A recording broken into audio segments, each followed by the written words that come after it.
It's a beautiful summer night in July, and it's time for the Exeter Classic. It is the 36th Criterium bicycle race, and it's live right here on EXTV.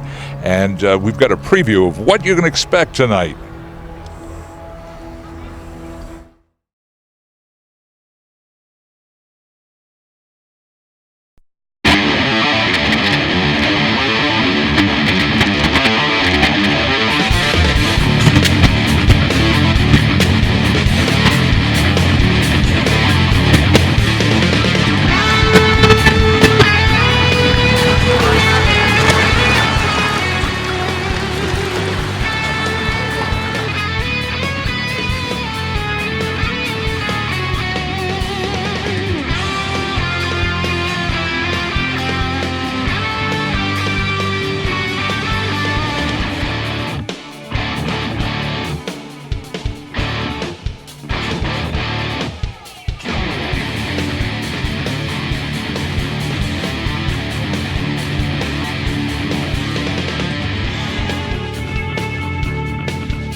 We have got just under 15 minutes to big-time bicycle racing here in downtown Exeter. This is the 36th edition of the Exeter Classic. And night number 2 of the Cycle Smart New England Criterium Week. Our ladies riders, they are warming up out on the course right now. And in 15 minutes, we are going to see some serious bike racing action for 1 hour.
Exeter, New Hampshire. Welcome to the 36th annual Exeter Classic here in downtown New Hampshire. We are going to be kicking things off in about 15 minutes. Our pro women are going to be our first race of the day, followed by our pro men.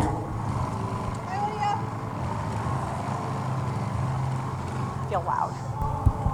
I don't think it's that loud. No, I think it's going to need to be loud.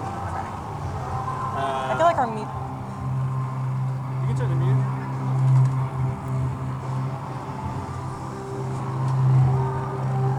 Is that better? Yeah, I feel like I'm getting a little bit of feedback. Let's stay up here. No.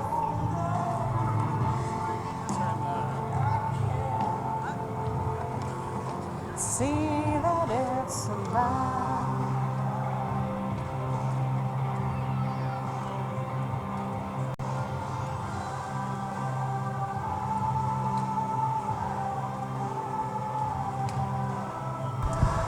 So we're anyway, downtown Exeter now, just walking by. Perhaps you're going to stay and hang out for the bike race. Now is the time to get yourselves in position to watch some serious bike racing action. The race course here tonight starts right downtown here on Water Street, just in front of Martin Family Enterprises. It's going to take a right-hand turn up on Front Street, go past Phillips Exeter Academy, another right onto Tan Lane, and then another right back onto Water Street. So it's a multi-lap event. We have two races this evening. Our first race of the night, professional ladies. They are going to be racing for 60 minutes. 60 minutes of racing on that course just described. And for those people that are walking around here who have literally no clue as to what's going on, a Criterium bike race, which is happening in just a few minutes, is essentially, we'll call it NASCAR, but on bicycles.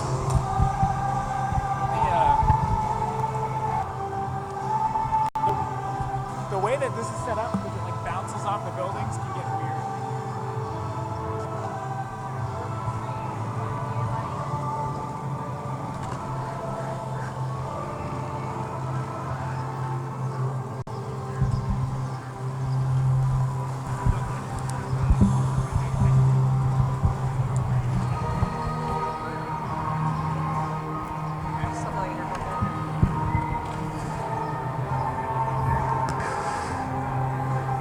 We still got about 10 minutes to go here, ladies. We'll give you the call to staging here in a handful of minutes once we get the word from the officials and the police that we are ready to get ourselves underway. Lydia Housley and I are going to be calling the action for all of the spectators out there. We're going to give you some play-by-play info. If you have no idea what's going on, you can come hang out. We're going to do our best to try and explain what is happening out on the course here today. Well, Drew, we are getting real close to race time now, and we want to make sure we have time to do proper call-ups for our women's field. So we're going to be doing our first call to staging for all of our elite women. First call to staging. Okay. I don't know. Is that a you thing or is that an official thing? Or that's kind of that's an official thing, and it's an us thing. Okay. So.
All of our elite women should be making their way over to staging. We're going to be getting going here in not too long.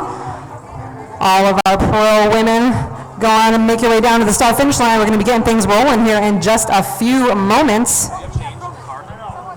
We have like, what do we need? Reg needs, they can't make change. Oh, shit. How the fuck do you guys have any? I can't, I don't know. 20s. I don't have a lot of change. I don't have any. I'll just get my mom that change. What do we need? Take it.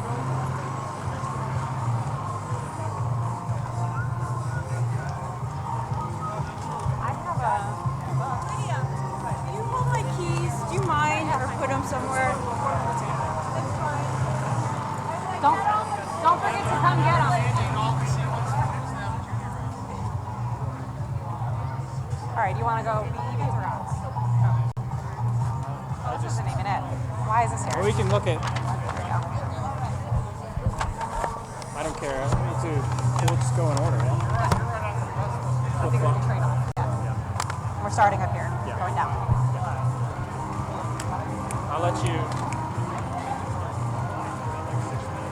How many is it? 8? 8. Yeah. I'll do the first one. I'll do You'll Emma. you Emma, so. Okay. Yeah.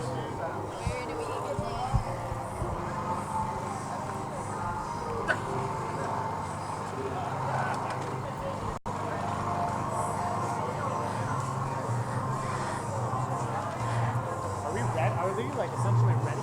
I mean, we got to get word from the officials, right? Well, we can ask. You guys all set? Generally ready? Yeah, if you're ready to do your call-ups, go for it. I want to start off front. Ryan, we're good on course? Two lap on the course. Okay. So we're all set. Let me change it.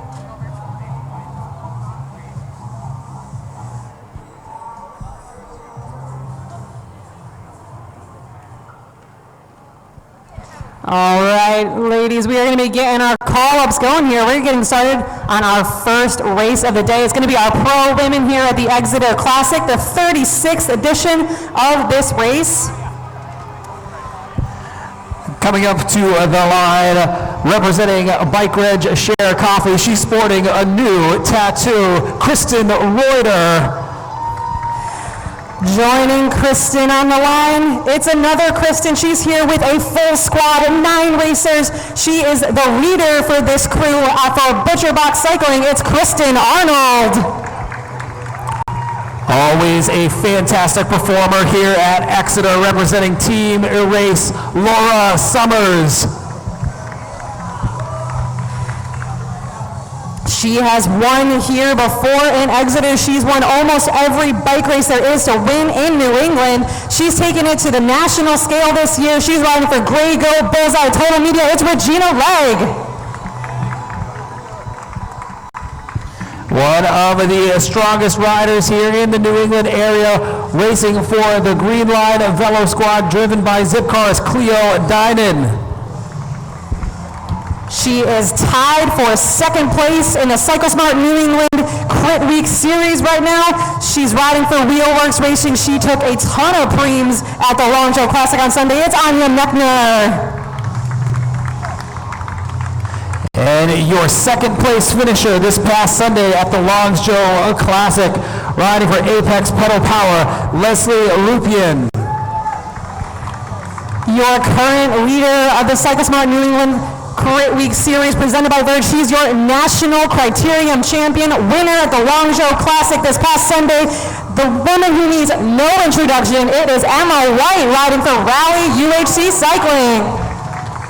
And the rest of our field, please join your competitors on the line. Just say after I get my instructions, then I'm going to open this up. So I want to do his instructions. jump over, Al. You're both positive. Ambulance to the finish line. You know, I got a. As Dick would say, half a yard to see that. Half a yard plus.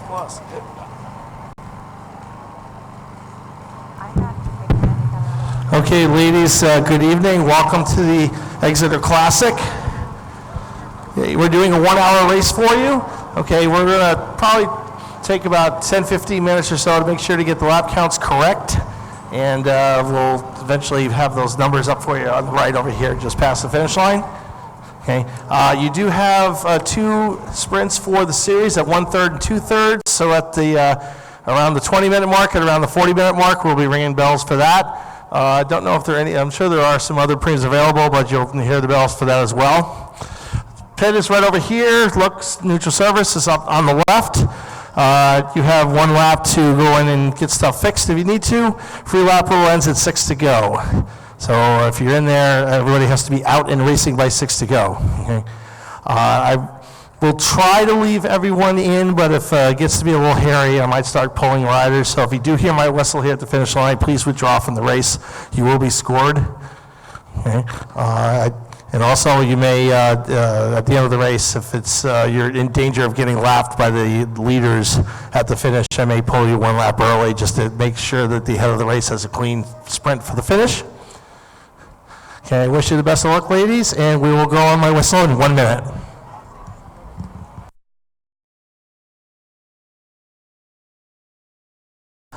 All right, thank you, Alan. Some important information out there, ladies and gentlemen. It's Tuesday night in New Hampshire, which means it's legal to cheer for people and clap for people. So as the ladies get prepared to take off, you're allowed to make noise, you're allowed to be a little bit crazy. It's cool. Like, we're not in Maine or anything like that. The other good news is I'm still not funny, apparently, either. The ladies are going to be racing for 1 hour, folks. They're going to get going here in just a second. Our race.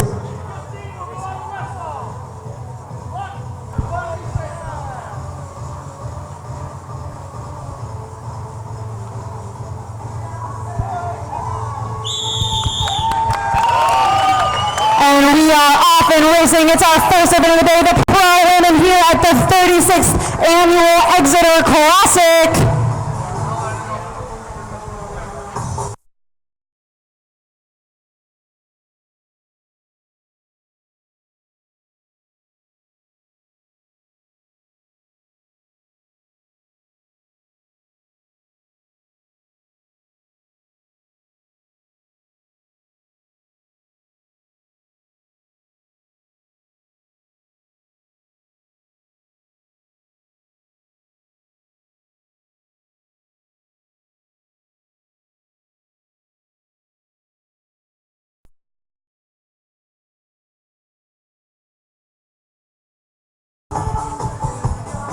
All right, so our ladies are out on the course. This is lap number 1. Very important for all of our spectators. When the ladies come through, they are going to be getting a bell indicating a preem lap. So a preem lap, for all of our uninitiated out there, is a race within a race. That means the first person to cross the finish line the next time around is going to win $100.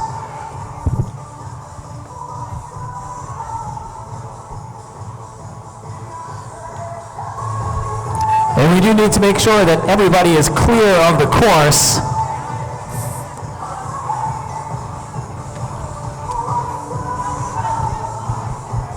Drew, we've got a course that's just under a mile here with a little bit of elevation and 6 fast corners.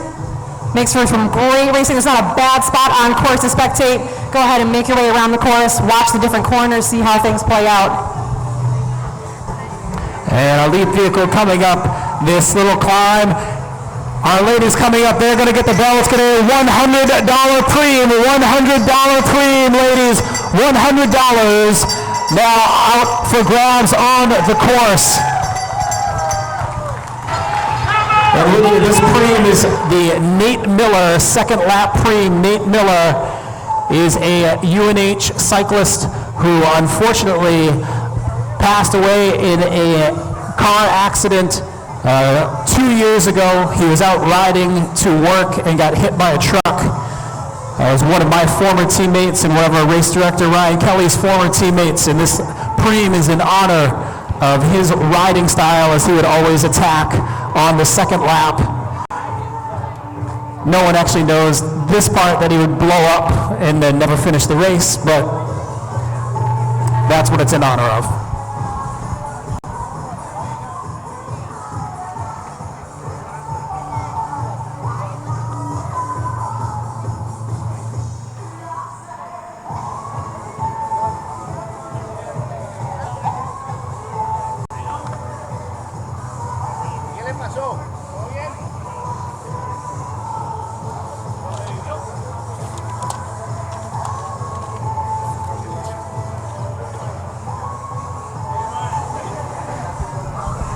All right, Drew, in not too long, we're going to be seeing our Porsche of Stratham pace car coming through, indicating that our elite women's race is going to be charging right behind. It's our first preem of the night, $100 on the line, the Nate Miller Memorial Preem.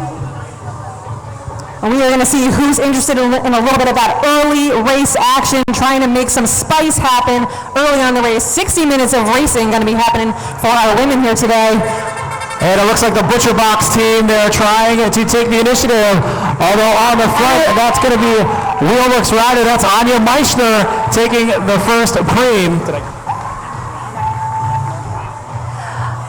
Anya has been all over the preems this year. She was very active in spicing things up at the Long Jump Classic this past weekend on Sunday, going for all those preems, trying to pick up all of the crit week points she could and a little bit of extra cash in her pocket. She's going to be going home with $100 cash just after one lap of racing.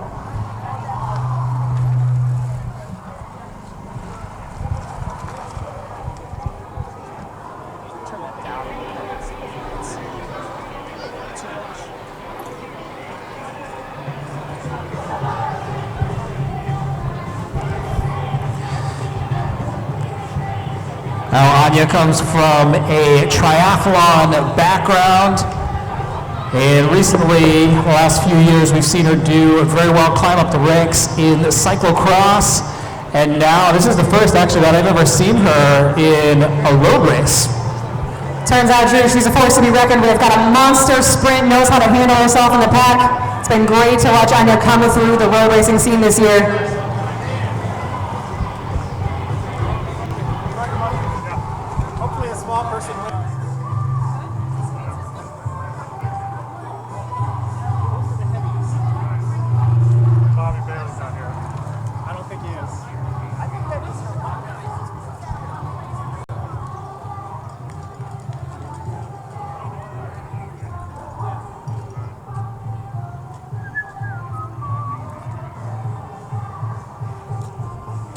All right, Drew, I see our Porsche Stratton pace car making its way up the start-finish line, and I see a pack that's looking feisty back there. They are making some strong moves early on in the race.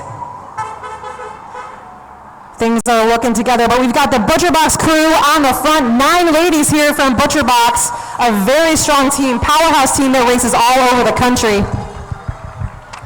They have brought the largest women's team here in the history, I believe, of the Exeter Criterium with 9 riders.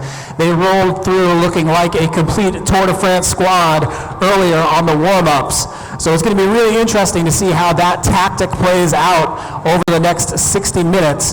The advantage in cycling certainly going to the crew that has the largest numbers, and with 9 riders, they should be able to really take advantage here against some of the smaller teams. We have a lot of riders out there as well that are riding by themselves.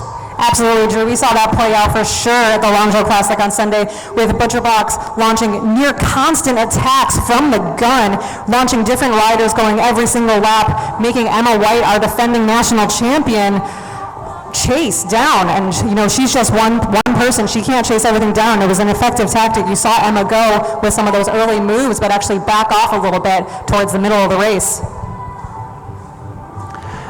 And what we mean when we say, because we're going to use this terminology here throughout the evening, when we talk about an attack, it doesn't mean like someone's physically attacking someone on their bicycle. It means that they're riding really hard and trying to get ahead of the group. And the tactic that teams play out on the course is one rider will attack, they'll ride hard, get out in front of the group, and if the main group catches them, then another one of their teammates will launch a counterattack. And what that does is it forces the other riders to use up their energy chasing down these team-coordinated attacks, and it pays dividends over the course of the race. If you have 9 riders continually launching counterattacks, you're going to be in great shape come the latter end of the race. Here they come up this finishing climb and through the finish once again.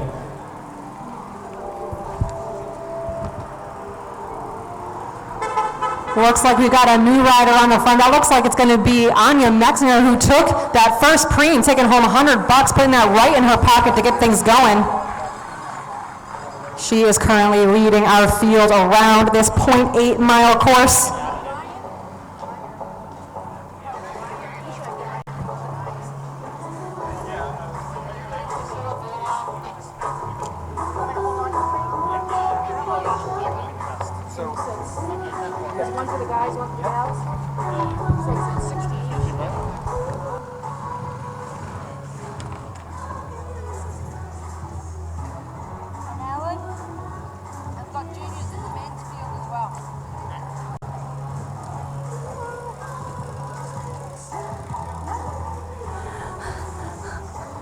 For those of us just joining us, welcome to the 36th annual Exeter Classic held in downtown Exeter, New Hampshire. A beautiful venue, a beautiful day for bike racing. We couldn't be more thrilled. The town of Exeter is here having us with them today. Big shout out to the police helping us keep things tidy out there on course, and DPW who've done a great job.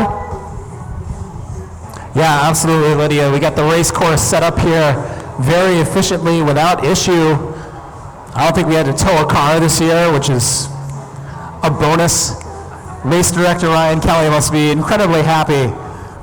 I don't think we've gone a year with me directing the race where we haven't had to tow a car, so nice job, Ryan Kelly.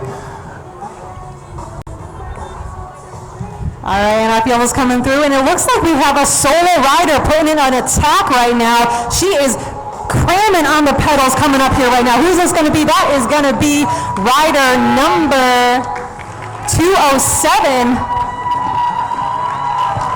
That's Andrea Boutine. She's riding for Alp Cycles Racing, taking the initiative off of the front. So see if she can extend that lead over the next lap here. Absolutely. So she's riding for Alp Cycles Racing, probably named because she is from the Colorado area. She's going to be coming to us with some of that altitude lungs. She's got a bit of an advantage here. We are on flat land compared to where she's from. The air is much easier to breathe down here. Yeah, the wind today is, I think it's blowing out of the northwest, which is going to impact riders up on Front Street. So we had a little bit of a breeze down here at the finish, and this is always kind of a wind tunnel down here anyways. But when riders turn up onto Front Street, and especially down by the Phillips Exeter Academy area, they're going to be facing a headwind. So a rider out there by herself is going to have a lot of work to do up on that Front Street area. When they get down to Water Street, the turn after Tan Lane, they're going to be with a tailwind and coming downhill. So they'll be flying up here to the finish line. Just that Dave at the pace car below me.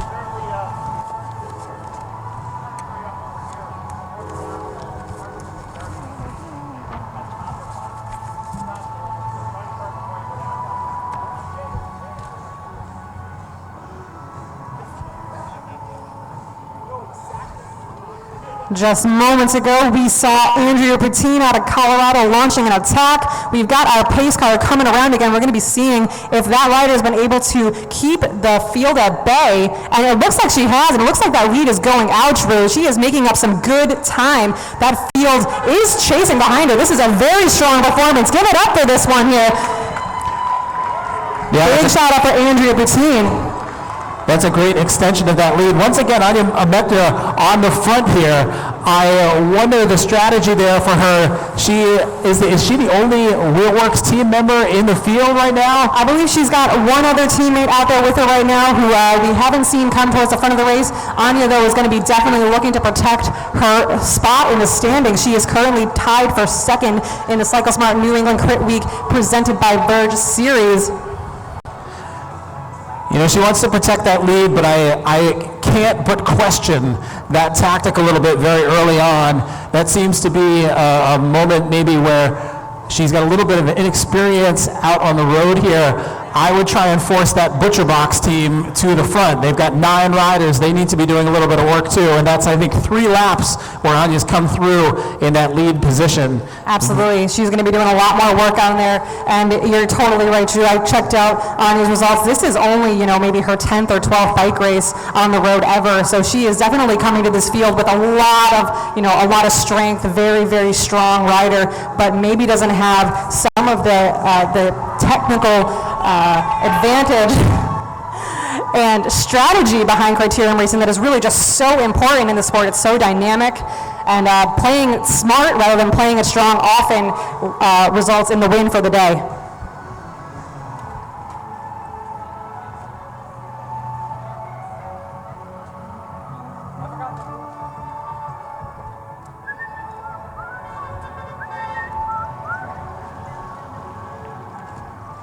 All right, Exeter, put your hands together for Andrea Bottine. She is still out there leading this bike race. She's been out there going into her third lap off the front. An excellent performance by this Colorado-based rider, and that field is way far behind. They have got a lot of work to do. Going to need to organize a proper chase to pull back this rider, and it looks like that is happening.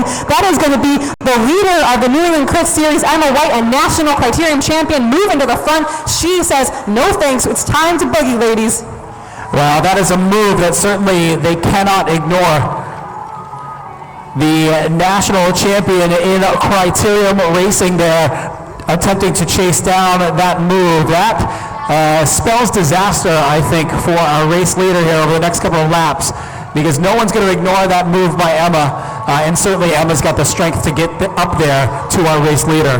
Well, that was a really big dig we just saw Emma White put in, and I do wonder if that's actually going to splinter the field a little bit. You know, there are not a lot of riders in the country or even in the world that can match the power of Emma White, so having her put in such a big dig, especially on this uphill finish, it's going to be a real challenge for some of our riders to be able to match that pace.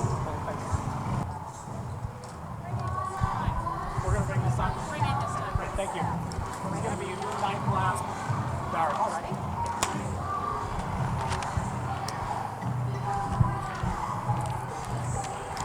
So this is a great part about bike racing, where we get to see how team tactics play out. And when you think of bike racing, you don't normally think of the sport as a team sport, but it truly is a team sport here. We have some riders like Emma White, who we saw just try to chase down our race leader. They're here by themselves. They're a super strong rider. She is a national champion of criterium racing. And we can see now our riders, we've got a couple of riders now in the lead. They're going to get the bell here. The David Barrows 9th lap, $100. David Barrows Memorial Premium, $100 now, ladies. All right, Drew, we have got some really interesting stuff going here. This is a great move. We've got a lot of teams represented, a group of 5 making a move up the road. Team and Race not represented there on the front, trying to bring it back. A very strong move indeed with some team representation. That is going to be a break. We want to see if it's going to make it through this next lap. And I saw up there, those were all of the ladies that we called up early on in the race. I caught Cleo Dynan up there in that group, Regina Legg, Kristen Arnold, Emma White, and then our leader earlier, Andrea Bottine. Lydia, series points next lap.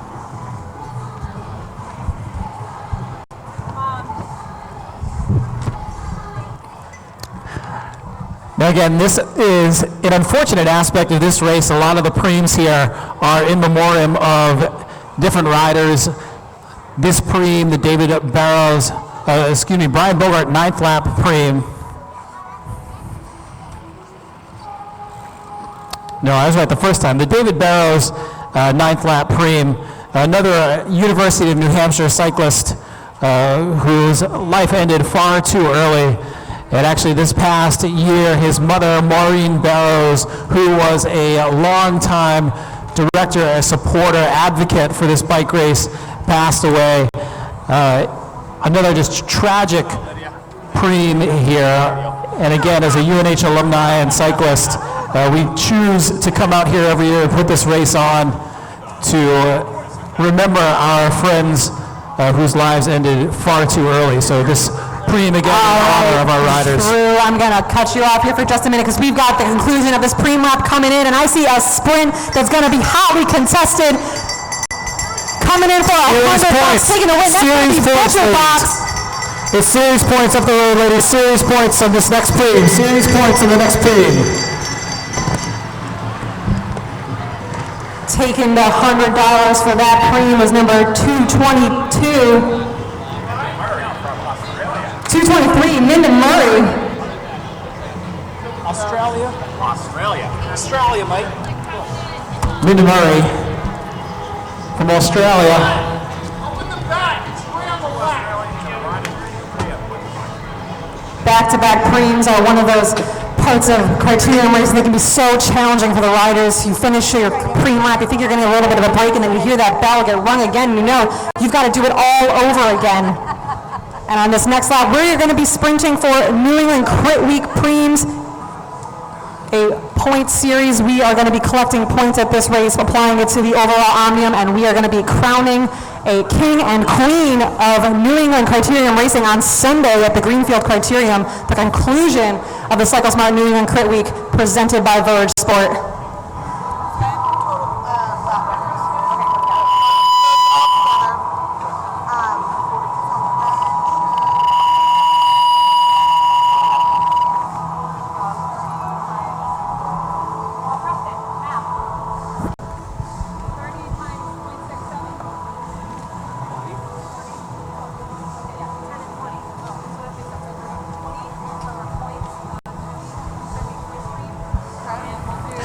So this time around, the ladies are sprinting for series points. This is the Cycle Smart New England Criterium Week Series. And so there's no money on this sprint, but there is some pride and points as riders are competing in this series-long race week.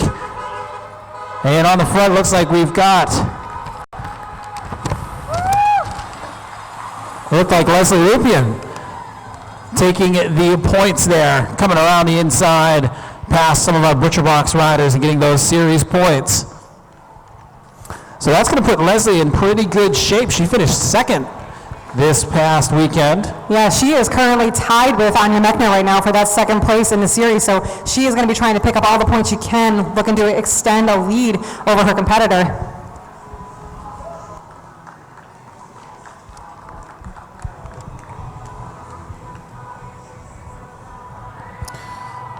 One of our Butcher Box riders coming through, Madeline Pierce. And our riders coming from all over. We already said we have some riders from Australia, the United Kingdom, from Georgia. So our rider just coming through, Madeline Pierce, coming all the way from Atlanta, Georgia, to race in our week-long event, our week-long series of races.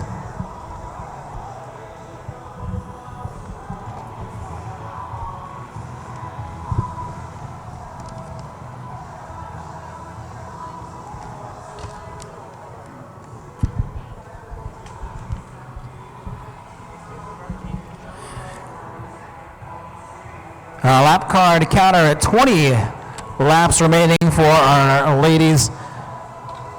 What happens here, we said that the ladies are going to be racing for 1 hour. Our fantastic USA Cycling officials do a couple of quick calculations after the first few laps of the race. They determine how many laps the ladies are going to do over the course of the hour. We got a couple of riders off the front now, seeing 19 laps to go. And Leslie Lupien there, tacked onto Ronnie Vetter's wheel. So Ronnie Vetter of the Bike Red Share Coffee team on the front, taking the initiative now. Leslie Lupien, who just took the series points a moment ago, on her wheel. Not much of a gap there between themselves and the field.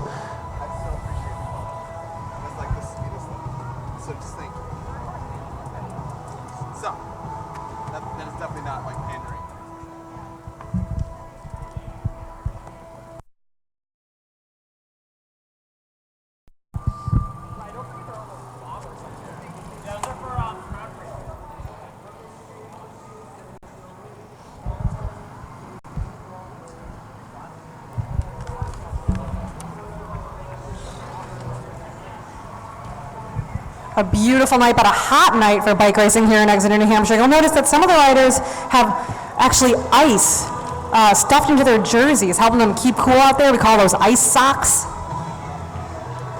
Definitely a crafty and thrifty way to try to stay cool out in the summertime heat for some Criterium bike racing.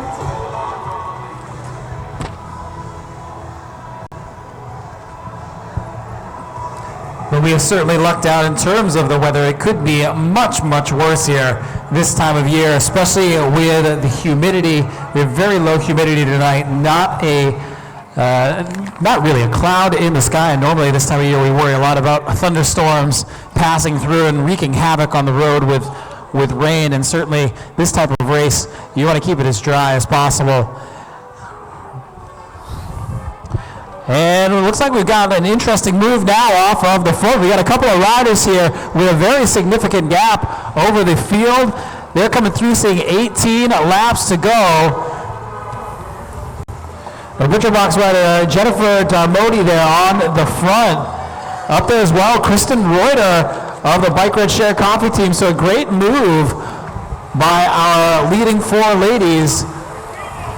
Absolutely a really smart move. Notably missing from that move is our national criterium champion, Emma White. She is sitting pretty right now in the middle of the pack, hanging out, resting the legs up a little bit. Lots of bike racing left in this race with 18 laps to go. I think she's probably not too concerned yet. Not too concerned, but again, we have to really watch that Butcher Box team. The Butcher Box team had a rider in the breakaway, and what that means is they're going to send all of their riders toward the front end of the field, or at least a few of their riders on the front end of the field to block for their teammate. Ryan Carney style. Real official. Saving on pins. So when we say block, what that means is that they're going to deliberately ride just a little bit slower than what they would normally be riding to try and allow that breakaway group to get a little bit more distance between themselves and the main field. So that's going to be the tactic we'd like to see played by the Butcher Box squad, given that they have so many riders up there. I did note that Anya Mechner was on the front once again trying to chase down that breakaway group. And you've got to be concerned a little bit for her spending too many matches, as we say here early on in the race. We're still not even halfway yet. We're 25 minutes into 60 minutes of racing, and here come our leaders. And again, it looks like that gap has grown fairly significantly. We're trying to get all of our riders. Regina Legg up there as well. I missed her on the last lap. So Regina Legg put on a fantastic performance last week at the U.S. National Road Championships, and she is a rider that certainly is to be reckoned with up the road. Yeah, absolutely. Regina is one of the strongest women we have out here in New England. It's been great to see her move on to some of the bigger races across the country. She's also coming off of a little bit of a sickness, though. I know she's had a head cold, had some road rash she was dealing with. So she is kind of on the mend, looking to test out the legs. She wasn't with us at the Longshore Classic, but definitely someone we're still going to be watching at the finish line.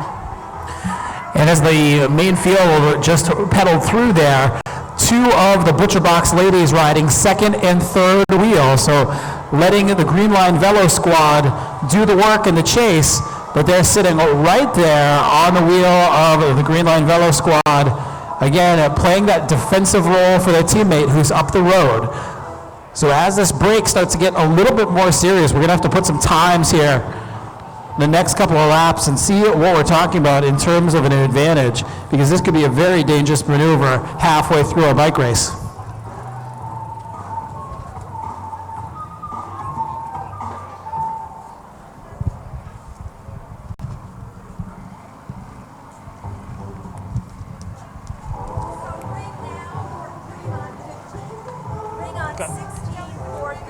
Okay. Yep. No, next lap.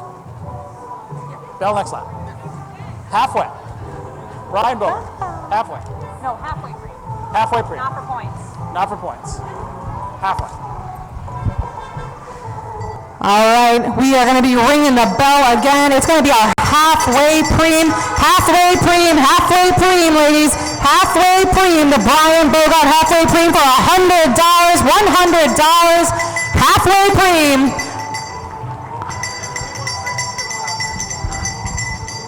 Kristen Reuter rolling through, giving the old signal. Looks like she blew up there a little bit in the break. She goes around the corner. She's still got some time to recover before the main field comes around. It's $100 up the road, ladies. $100, but it's up the road. $100 up the road, halfway preem, ladies. $100 up the road.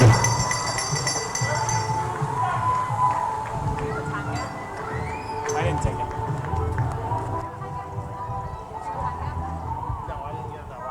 I'll get it on this one.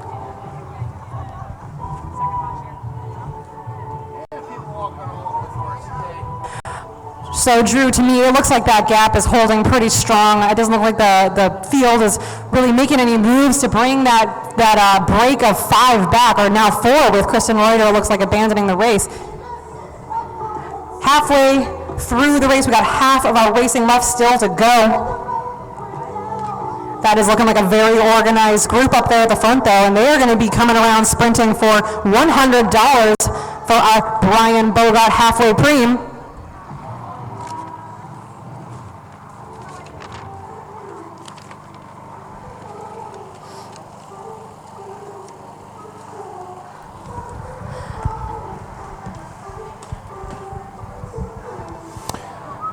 Our lead vehicle now in sight, and still our 3 riders off the front. They're going to be sprinting for the line. It's $100, which is quite a substantial amount of money here over the course of this race. And going to get that $100 is a butcher box rider, Jennifer Darmody. And they are around that corner. We've got the stopwatch on them now. The main field still not in sight. And this is going to be a serious move now. We're going to have to take this into some major consideration, as the main field is still not in sight of our lead riders. Here they come now. And there's got to be a sense of urgency in the field here. Over halfway through with our 3 leaders, they are going to be about 35 seconds up the road. 35 seconds up the road. And you can start to see that urgency in the front end of the field. When our riders are strung out into a line, it means their speed has picked up. They're riding a little bit faster. When they're all grouped up into one big blob, they're riding slower. Well, good thing, Drew, because I just got word that that gap is 35 seconds right now. 35 seconds from our lead group back to the main field. That is a pretty big gap for this point in the race. It's going to definitely take some work, some teamwork by some of the folks back in the pack to bring that back. But with so much representation up in that front group, there's not a lot of motivation for a lot of the women in that chase group to actually organize an effective move to bring that time down. 35 seconds right now. 35 seconds is the gap.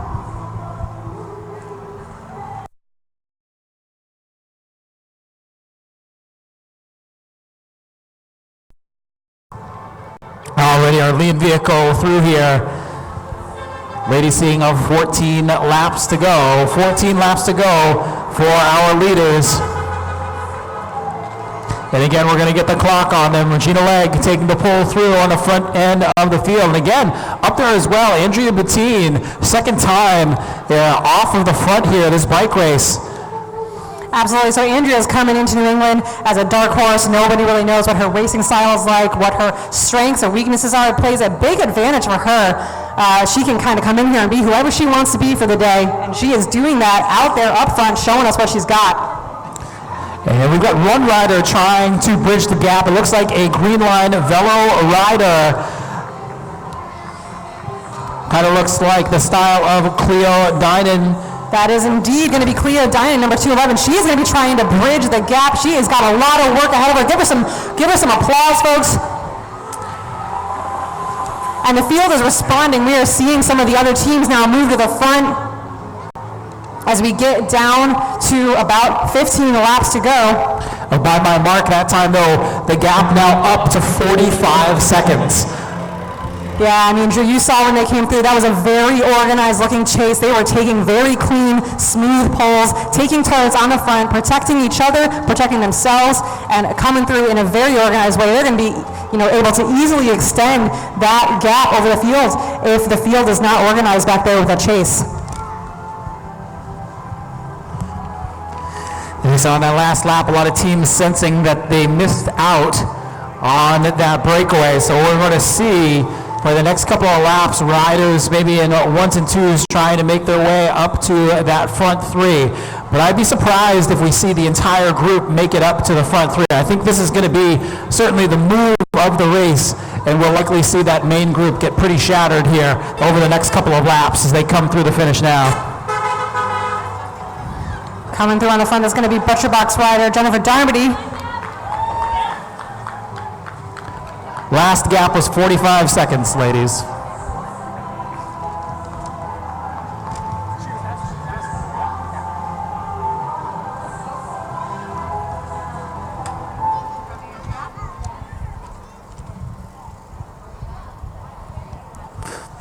So once again, we've got the stopwatch on the gap between our leaders and our chasers. Again, there we see that long line. So the chase here in earnest as they approach the finish line. All right, well, it's looking like it's going to be still at around 45 seconds. Brought it down by 5 seconds. We are down at 40 seconds between our leaders and our chase group. They are definitely coming through a little bit slower than they were last time, a little bit less motivated. Out of sight, out of mind, they say in criterium racing. Once that chase or that lead group gets around a corner and the field can no longer see them, the motivation can really easily drop. It's hard to keep turning over those pedals as hard as you can, knowing that you can't even see the people you're trying to chase. 40 seconds on this bike course is about 1/3 of a lap.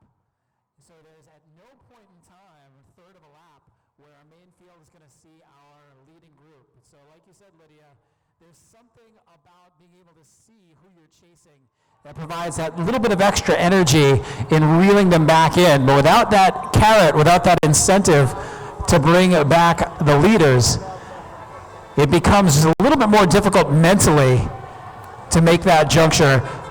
Our leaders coming through again. It's going to be 12 laps to go for our ladies. 12 laps to go here for our ladies. We're going to get the time gap again. Again, last lap was about 40 seconds.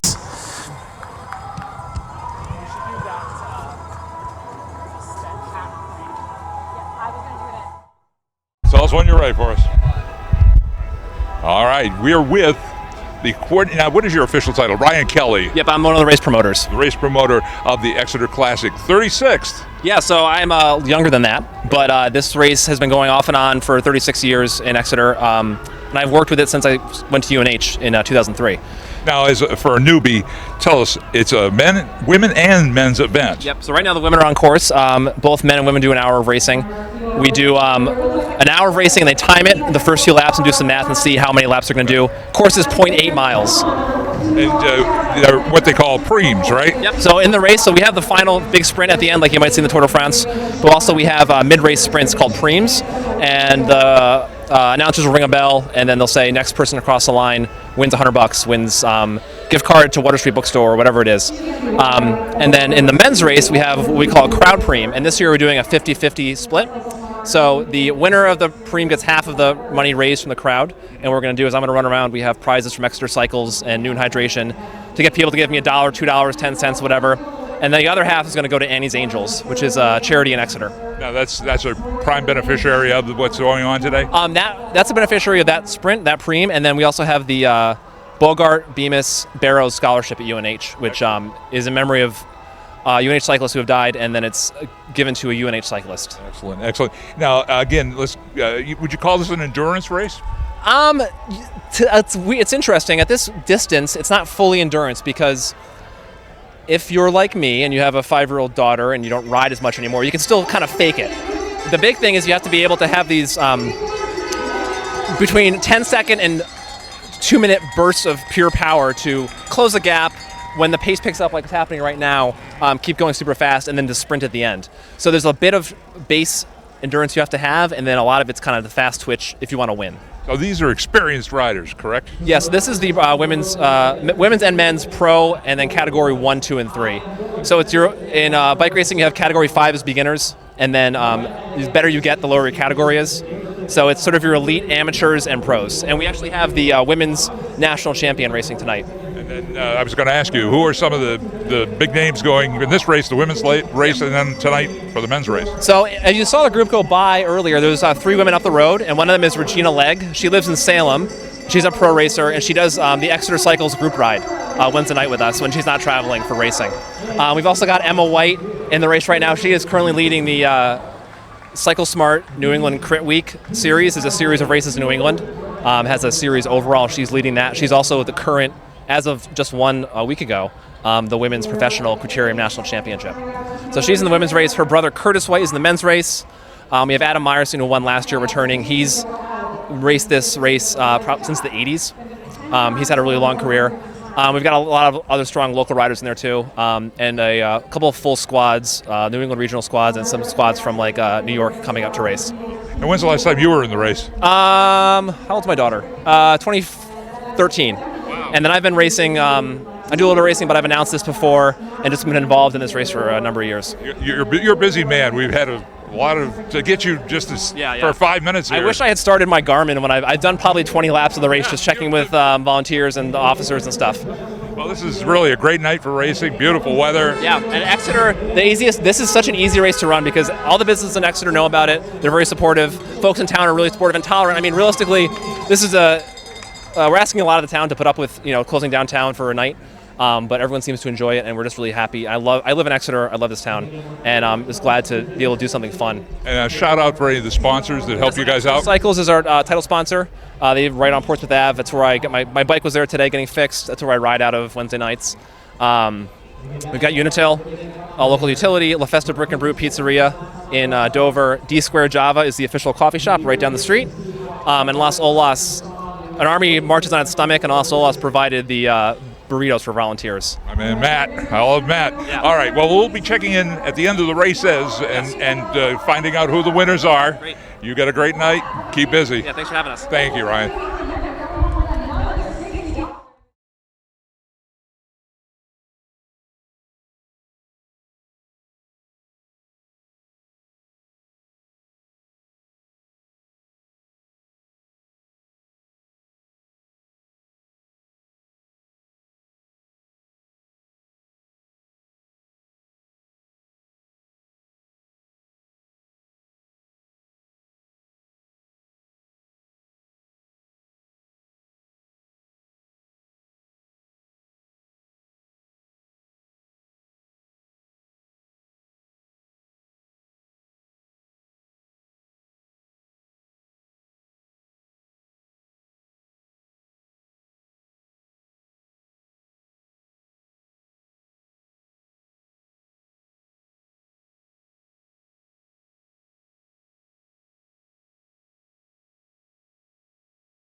final. So it's a really interesting tactical play at this point for our ladies. Absolutely. And let's also talk about that for just a minute. For those of you who don't know, a lead-out train, what you see often at the end of a bike race, all the teammates from the same team come together, they band together, use their collective strength to actually be tactical about the finish. So they'll put together a lineup of riders. One person on the front goes as hard as they can. They keep the pace real high, pull off, let the next rider go through. They do the same thing, and they've got their sprinter keeping it fresh in the back. And the big money going to go to Cleo Dyna and Danielle Ruane and the Centipede squad trying to take that Site Structures Landscape Preem, but it was Cleo Dyna taking the big money. So Charlie Bordage over here, he is going to be the man with the cash, and that's going to be up for grabs with the men as well. Here come our race leaders now, seeing 4 laps to go. 4 laps to go for our race leaders.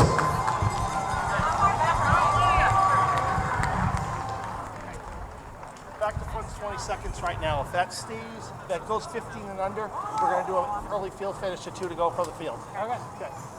All right, so our field is just 20 seconds ahead of our lead group of 3. Just 20 seconds. So in not too long, our lead group of 3 is actually going to be seeing the field that they are potentially going to be lapping. It's definitely a very interesting dynamic that you don't see terribly often, but every once in a while, interesting to see it play out here at the Exeter Classic.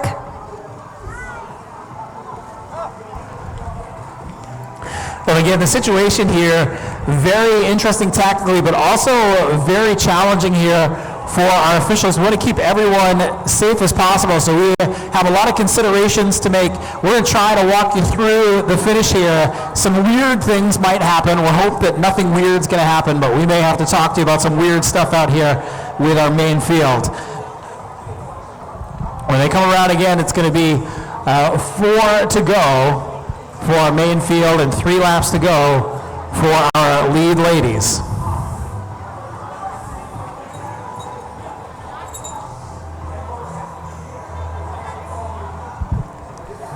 All right, our field is going to be coming through. We see the Porsche of Stratham pace car coming in. Our field coming in for 4 laps to go, 4 laps to go. And your race leader is not too far behind you, just 20 seconds.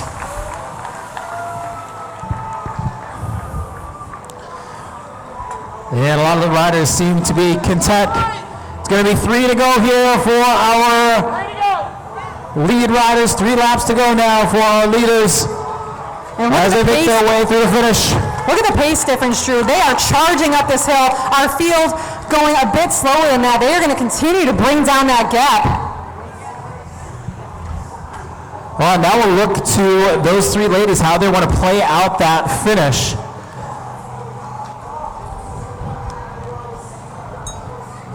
Now, if it was up to you, Lydia, which of those 3 riders do you think has the best sprint finish? Who wants to take it to a sprint? Well, it's really interesting, Drew, because, you know, the only one of those women I've actually ever sprinted against is going to be Regina Legg. Regina Legg, of course, a great sprinter. She's won here in Exeter before. She knows the course. She knows when to start going on this uphill finish. She'll be able to play it pretty smart. But the Butcher Box team has great experience from around the country. Jennifer Darmody, of course, racing all throughout the country with her Butcher Box cycling squad. And then the real unknown here is going to be that rider from Colorado, Andrea Boutine. I can't say. She was very aggressive in the early stages of this races. We could see that play out in a really strong sprint finish. But at this point, I really would say that it's anybody's game. If we go by what we know, we would say Regina. Absolutely. She's a local favorite, New Hampshire native. She does the Exeter Cycles ride very frequently. She is no stranger to this course, no stranger to this town. It would be great to see Regina win here again in 2019 at the Exeter Classic.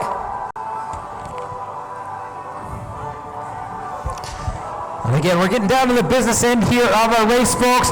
Time to make some noise here for our riders. Your main field coming up, seeing 3 laps to go. 3 laps to go for our main field here. Again, being led by the Butcher Box squad. They're hoping their rider, Jennifer Darmody, can pull out the victory here out of that breakaway group. Our break right behind, still making more progress into that time gap. They're seeing 2 laps to go. 2 laps to go for our race leaders now. 2 laps to go, ladies. All right, Drew, to me, it looks like they are planning to not catch that field. Looks like they have slowed the pace just a little bit. Butcher Box on the front right now. So what do we...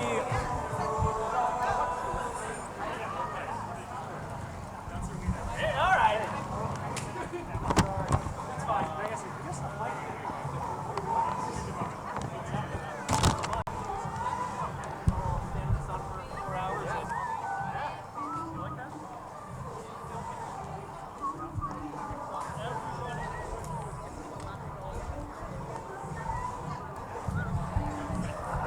All right, so we don't want to cause any confusion out there. Both groups are going to get the bell for 1 lap to go.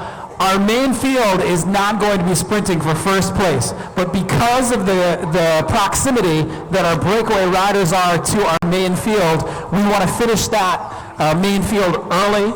So they're going to be cut short by 1 lap. So they're going to get the bell for 1 lap to go. And our lead riders are also going to be getting the bell for 1 lap to go. All right, Exeter, so this is a truly unique thing. You don't see this very often in bike racing. Very special to see it happen here in Exeter tonight. We're going to be seeing 2 distinct finishes. Our chasers, that big field, is going to be coming in first. Going to be getting the bell for 1 lap to go. Finishing a lap early. Ladies, this is one to go, ladies. 1 to go, 1 to go, 1 to go, 1 to go. And it's the Butcher Box black and white colors all over the front of this bike race right now. They may not be picking up first, second, or third if Regina Legg takes the win, but they are still intent on picking up 4th, potentially 5th and 6th. They know how to do a lead out. They are going to show us how it works here tonight. All right, so very important, ladies and gentlemen, anybody within earshot of the speakers here, you have got to keep the roadway clear. We have got 2 sprints coming up back to back, the field sprint and then the sprint out of the break. Please make sure you keep the roadway clear as our riders approach the finish. Absolutely. Very important to keep the roadway clear, but if you haven't made your way up to the fences, now is the time to do so. You are going to get a show here in Exeter.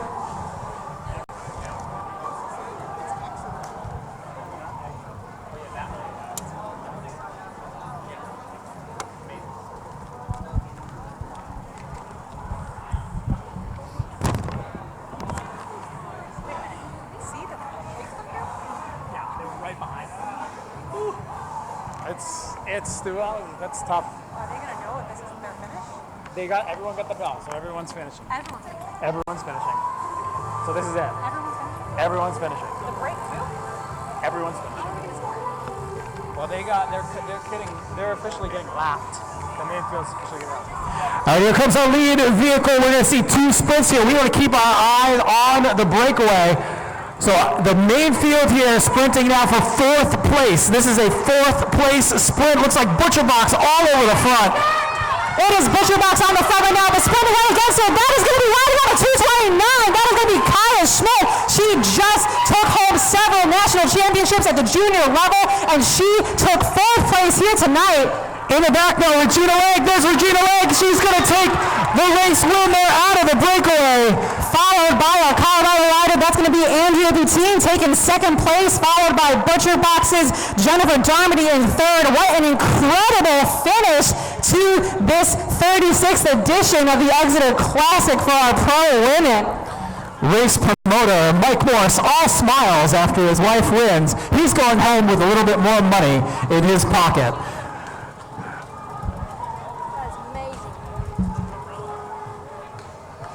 All right, well, that was a fabulous conclusion to our pro women's race, and we are going to be getting going with our pro men in not too long.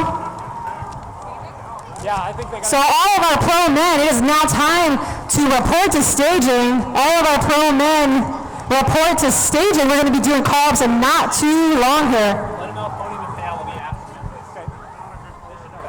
And for all of our pro women who just finished up, podium And prizes is going to be happening after, For women. yeah, after the pro men's race concludes. Okay, so we're adding Eric Saunders.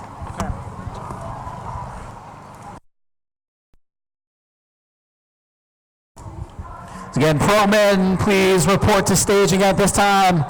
Pro men, please report to staging at this time.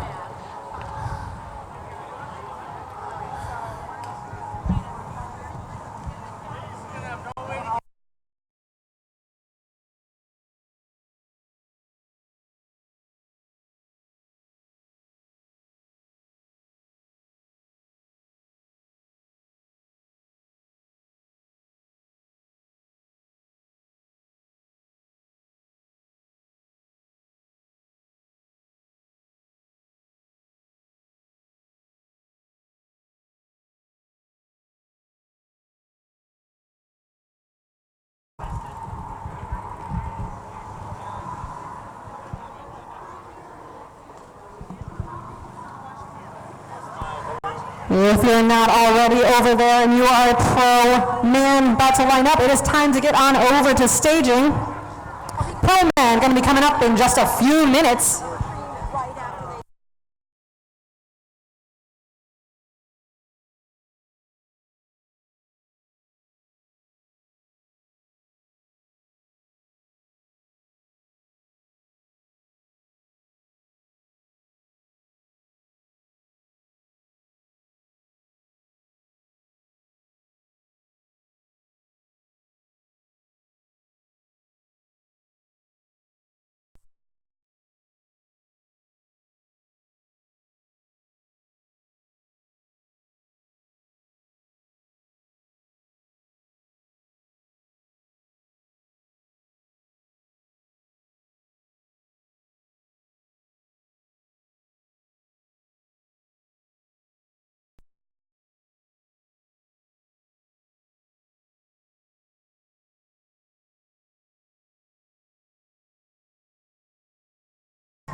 I was wearing my engagement ring, so I was like, I'm not.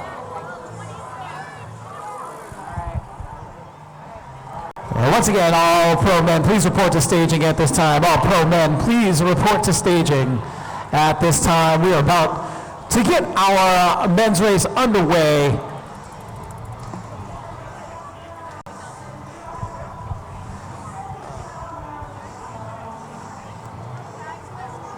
Not yet. Not yet.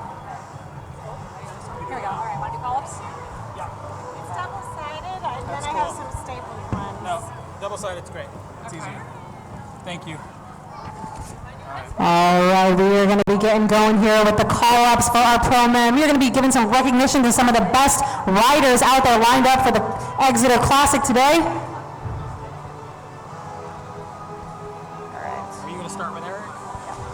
Kicking it off first to the line, he rides for Mad Alchemy. He's a local here in New Hampshire. He rides with the Exeter Cycles crew very frequently. It is Eric Saunders. Our next rider up to the front, he's been recently impaled by a bicycle, but he's back and racing at the Exeter Classic. Rider for B2C2, Colin Reuter. He took first place in a very spicy Cat 3-4 race at the Longzhou Classic. He's out of Cambridge, Massachusetts, riding for Green Line Velo. It's David Sutherland. A rider that has been a force since a junior.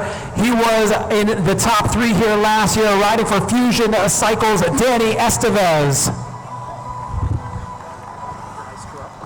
He has had a fabulous season so far, making lots of moves in some of the biggest bike races all across the country. He's riding in the black and white of Butcher Box Cycling. It's Connor Say. Another rider that has really come into his own. One of the top riders here in the New England area now, riding for the New England Development Squad, Travis Wold. He was tearing it up all season last year for New England Crit Week. He comes from a family known for how great they are at bike racing, riding for Foundation CCB. It's Kevin Gogan. Riding for the Velocio Northeast squad, we can frequently see him sporting a cutoff t-shirt on the Wednesday night Exeter ride, is Connor Jennings. He has won in Exeter here 5 times. He is your National Masters Criterium champion, the race series director for Cycle Smart New England Crit Week, presented by Verge. It's Adam Meyerson. Race winner here 2 years ago, and race winner this past Sunday at Fitchburg, riding for Cannondale, presented by CyclocrossWorld.com, Curtis White. And the rest of the field, please join the competitors on the line. So we're going to do it on. Alan.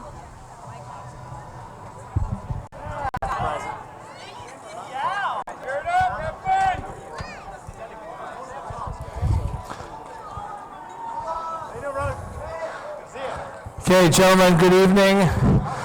Welcome to the Exeter Classic. We will be racing for 1 hour, so our lap cards will be on the right-hand side. We're going to take a little bit of time, probably 15, 20 minutes or so, to make sure we get the counts right. And we'll post them up right underneath where the time is, okay?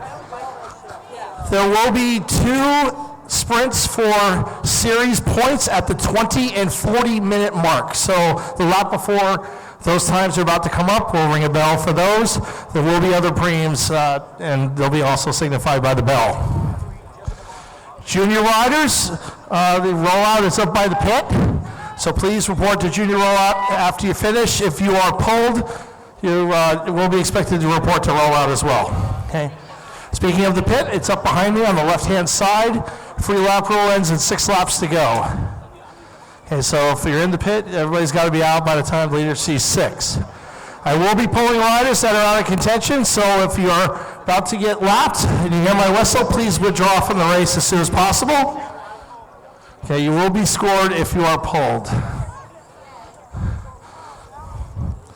Okay, again, gentlemen, I wish you best of luck. Have a good evening. Be safe out there. Have a lot of fun. We'll start this in 2 minutes.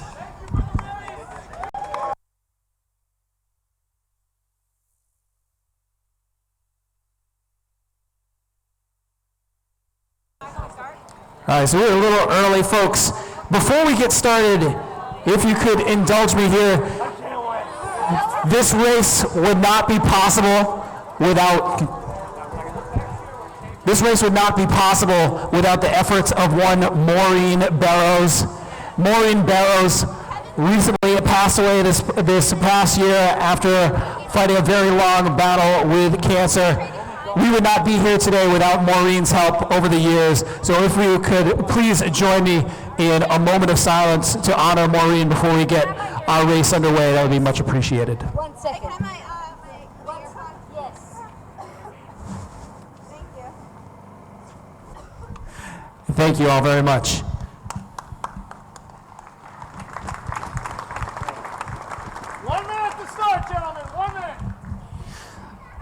It's 1 minute to start. Again, ladies and gentlemen here, spectators here in Exeter, New Hampshire. It's not illegal to make noise on a Tuesday night. You're allowed to cheer for these people. This is going to be a fantastic race coming up. Let's try that one more time, Exeter. This is the 36th annual Exeter Classic. Let's give these guys a round of applause. They're about to get going for 60 minutes of criterium racing.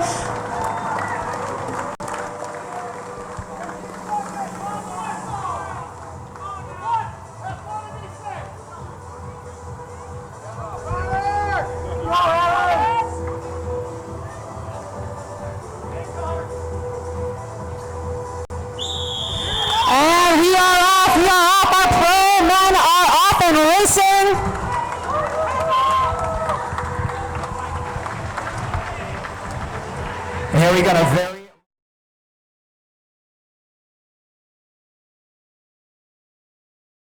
go.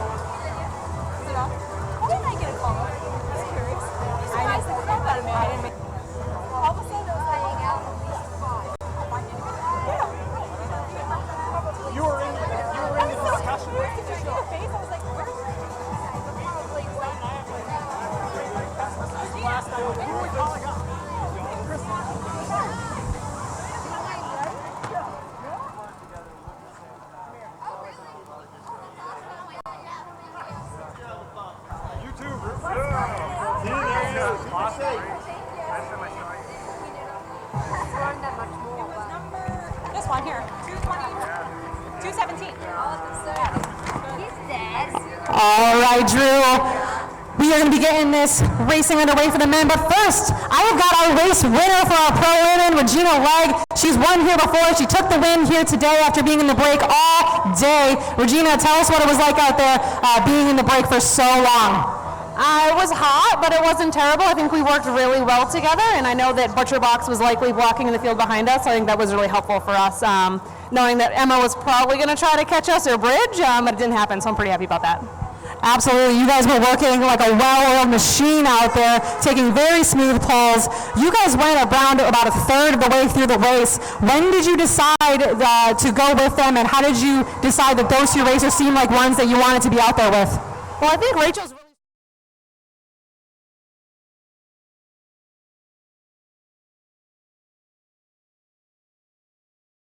work, so I decided that was a good move to go with.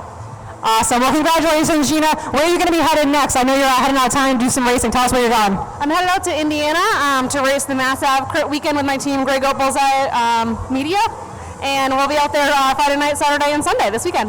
Awesome. Well, we look forward to following along. Everyone, Regina Legg, your 2019 winner of the Exeter Classic.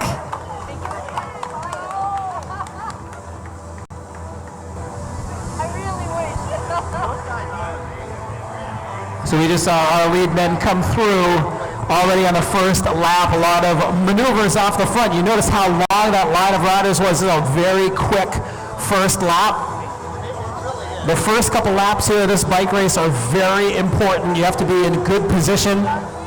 The riders at the back are in a bad position right now. So the objective of the first probably 5 or 6 laps of this bike race is to try and stay as close to the front as you possibly can. It's going to be really fast for the first 5 or 6 laps. If you can stay in that front position, you got a good chance to make it a lot further into the race. Here come our leaders around the corner. They're going to get a preem lap, $100, the Chad Young Memorial Preem. $100, gentlemen, $100. Chad Young Memorial Preem, $100. $100 Preem on the next stop, riding up front right now. That's going to be number 9, Camden Black Ingersoll. He's out of Concord, New Hampshire, riding for CS Velo Racing, presented by Canada, and he was looking very strong on the front of this field. Look at how strung out it is, Drew. Yeah, just a complete disaster there on the end. You are just struggling to stay on to the wheels in front of you. The pace is so high, and the preems coming early are instigating that speed even more. So it's very important for those riders in the end to try and move their way up to the front of the field. This lap in honor of Chad Young. Chad Young, a Newmarket, New Hampshire native, passed away a couple of years ago, 2 years ago, in a crash out in the one of the Western races, going on a very, very fast descent, and he lost control on the descent. So one of our very good friends here used to participate as a very young rider, as a 15-year-old rider in the Exeter Cycles group ride, was an absolute dynamo and force, and unfortunately his career ended far too early. So this preem in honor of Chad.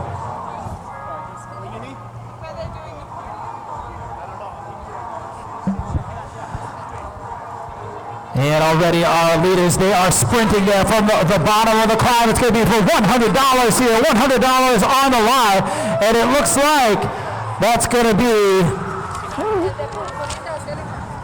It looked like Danny Estevez in second place, but Connor Sally. And then Connor riding very, very strong, taking that preem, $100, going to the Butcher Box Cycling Squad. So another top-notch squad here from Butcher Box Cycling. They're going to be looking to swipe up a lot of those preems with Connor at the helm. Another Butcher Box rider, Sam Rosenholtz, a top sprinter. So again, we're going to be looking for that squad to instigate a lot of the racing here today. All right, Drew, one of the unique things we're doing in this pro men's race here at Exeter is we are doing a crowd preem. All of our crowd preem is going to be split 50-50 with the rider who wins the preem, and 50 going to Annie's Angels, a local organization that helps people get back on their feet in rough times. So if you're interested in making the bike race here a little bit more spicy, also want to help out a good cause, feel free to come on over to anyone who kind of looks like they know what they're doing, someone with a mic, someone with one of the blue USAC t-shirts, and we can take some of your extra cash for you and put it towards a good cause.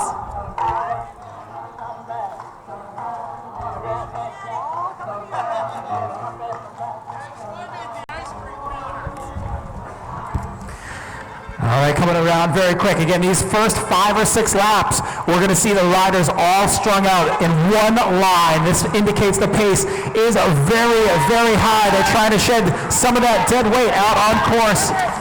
Right now, we've got William Crabtree, number 20, riding for Community Bike, leading the charge. He was looking very motivated, and you can see that the field is still extremely strung out. It is multiple seconds, maybe even more than 10 or 15 seconds from the start of the field to the back. Some people starting to get popped in these early, really quick laps of this bike race. The speed is super high here tonight. And one rider off the back there, a CCB rider, Jim Nash, suffering a little bit after the first couple of laps. Now, you probably don't know Jim. Maybe some of you know Jim. But I can put money on the fact that Jim would probably destroy everybody that's spectating right now on a bicycle.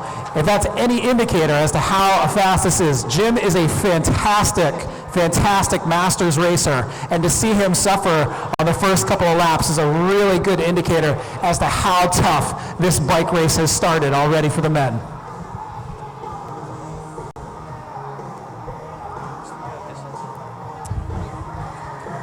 One of the teams we're going to be looking to in this race is going to be the orange and black colors of New England Devo, presented by Cadence Wealth Management. They have been on a tear this season with some great results out of these young riders, a development team primarily made up of juniors, and they were very aggressive at the Longshore Classic this past Sunday, taking home some great placement.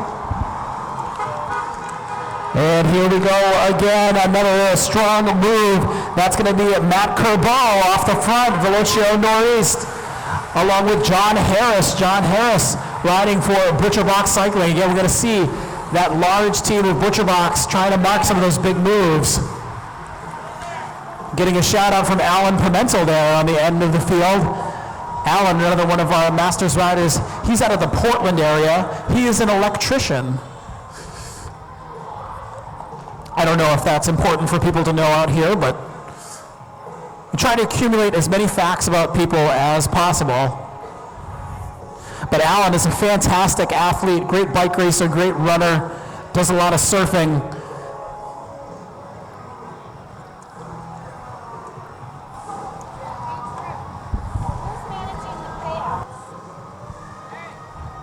All right, so if you're joining us for the first time here tonight in Exeter, welcome to a Criterium bicycle race. We are doing 60 minutes of hot laps around this downtown Exeter course.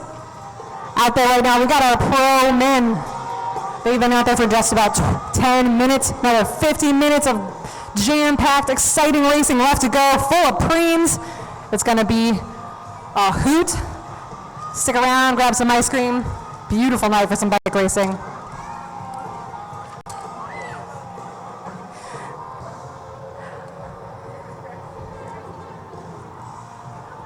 All right, we've got our Porsche of Stratham pace car coming through right now. That means our field is coming through, and it is going to be the New England Devo squad, number 33 on the front right now, and a small break of 4 forming. Who was that? That's Matty Hartley. Matty Hartley, he's out of New Zealand. No, he's just 18 though. A very talented 18-year-old coming all the way from the other hemisphere. Exeter TV broadcasting the Classic live for the first time, and kudos right off to the Exeter TV crew. We want to give you an idea of what's going on. The race course itself. We start off right here on Water Street, right across from 129 Water Street. They hook a right onto Front Street, right after the Town Hall. And then they'll be going into turn 2. That's at the corner of Phillips Church on Tan Lane, going downhill at that point. And then they make the turn off Tan Lane right onto Water Street, and at times exceeding 40 miles per hour. So this is quite a group. 125, we've been told, signed up for the men's division. And again, they're racing for an hour. They're going after what they call preems, which are cash prizes for specific intermediate laps. And that'll be going on for the whole race. Of course, there'll be a final winner, a grand prize winner at the end of the race. There's $1,000 in prize money up for grabs. The winner gets $225. The next 9 racers will split up the rest of the money proportionately.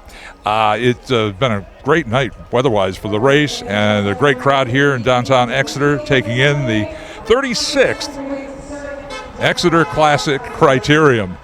And we will be covering it here live, and to keep your TV right here, and we'll be right to the end of the race. And when we go to the ceremonies following, we still got 45 minutes approximately left in this race, so don't go anywhere.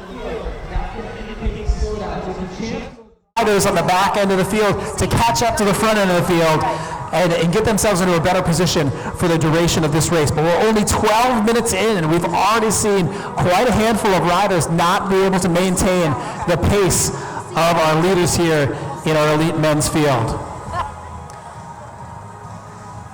No, that's totally true. Crit racing is definitely my favorite type of bike racing, both as an announcer on the other side of the fence, but also as a racer. And it's, it just is so true that if you can make it through those first 5 laps, you probably can make it through the whole bike race. Yes, please. Double check. Okay. Yeah. For our 9th place. David Barrows.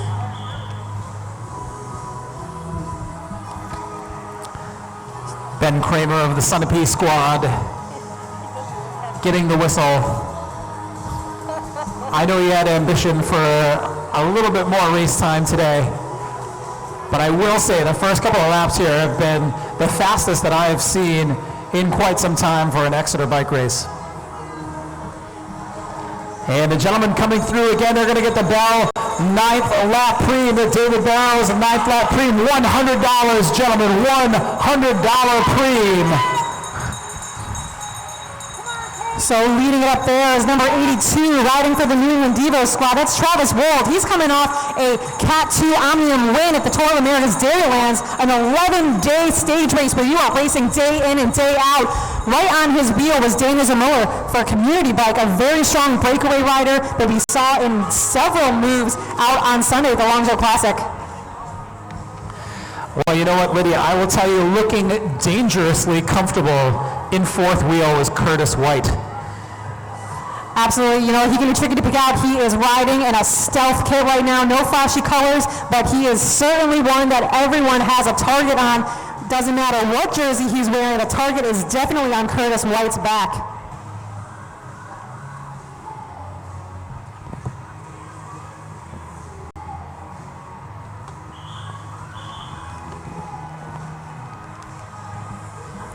A couple of other riders getting pulled here.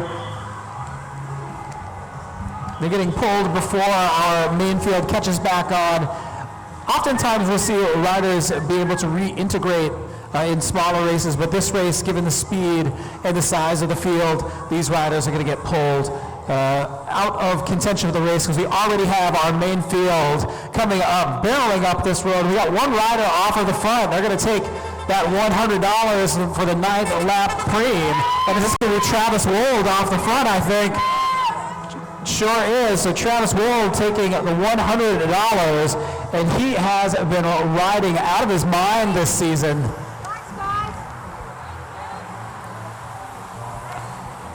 Doing a nice ride for himself the first couple of laps. Just saw Breeze Keller of the Velocio Northeast squad. Breeze, very easy to pick out of the crowd because he has, we're not going to call it an afro, but he's got some very large head of hair. It dangles out of the end of his helmet, so you can pick out Breeze very easily, and he was trying to chase down that move. Leah wants to know where she goes.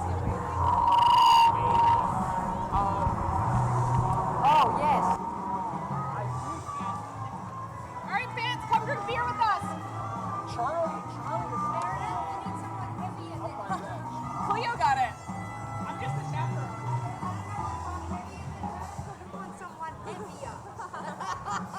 Could you get $2 for a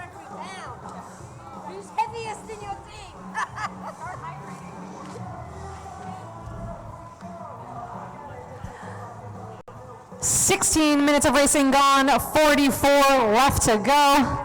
No lap cards shown yet.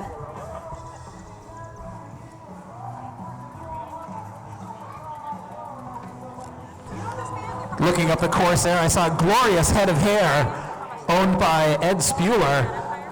Ed Spuler, former University of New Hampshire cycling coach and director of this bike race. Give him a wave, Ed. There he is. Look at him, handsome as ever.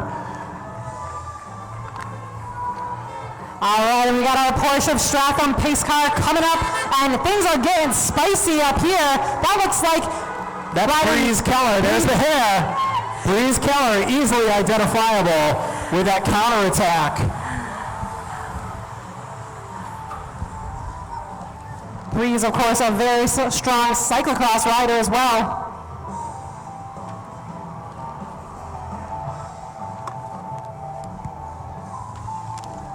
Want to give a shout out to our friend Kenny over at the Look Tent, keeping all of our riders moving smoothly out there today. If any of our riders suffer a mechanical or get hung up in a little bit of a crash, they can make their way over to Kenny in the pit, and he will help them get back out and rolling.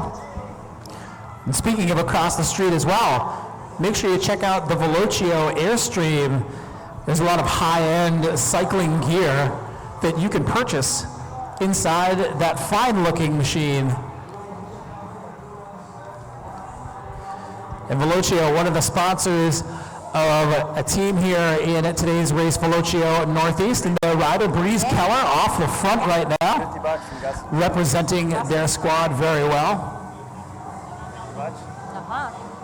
Always fun. I've done this. It's always you got to it's work for them. So.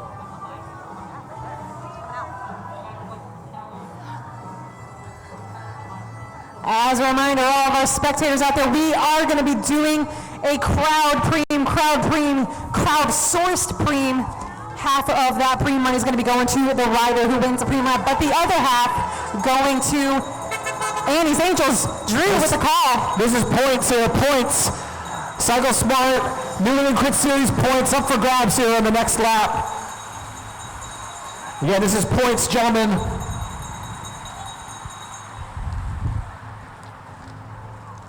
Currently leading our points series, of course, is Curtis White, winner of the Longsdale Classic this past Sunday.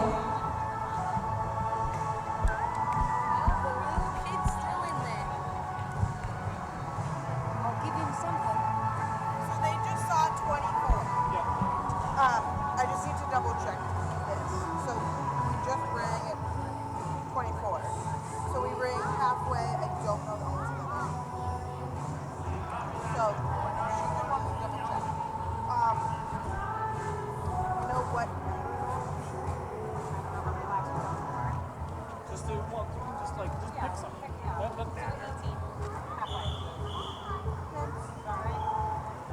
we done 12 so far? Yeah, 18.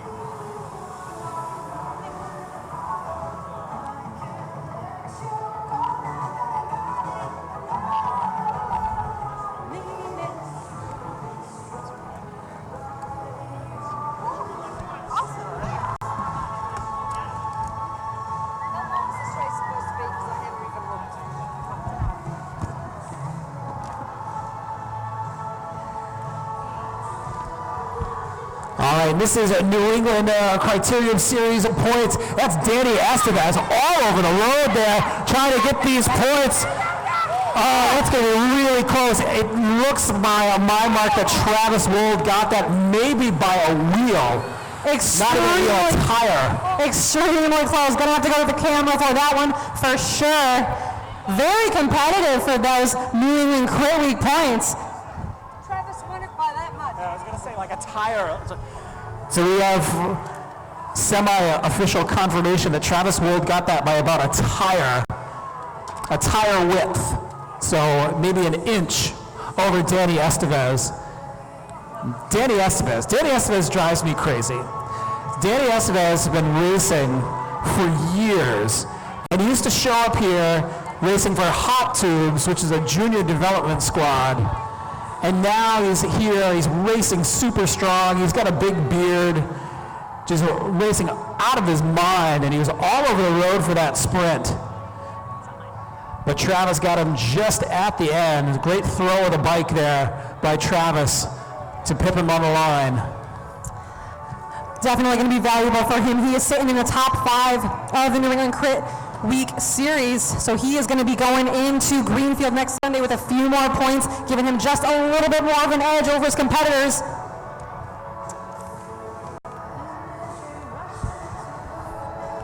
Now, this is what you always look for. Those sprints often lead to counter attacks. And now we've got about 5 riders off of the front in a counter move. On the front right now, that's number 21, Matt Kerbo, a very strong rider and a new dad, pulling out the dad watts for that breakaway move right now. Now, this is going to be a move that these guys can't ignore. Curtis White in that lead group of 5. So these riders have to think about pulling that back relatively quickly. Very dangerous move right there.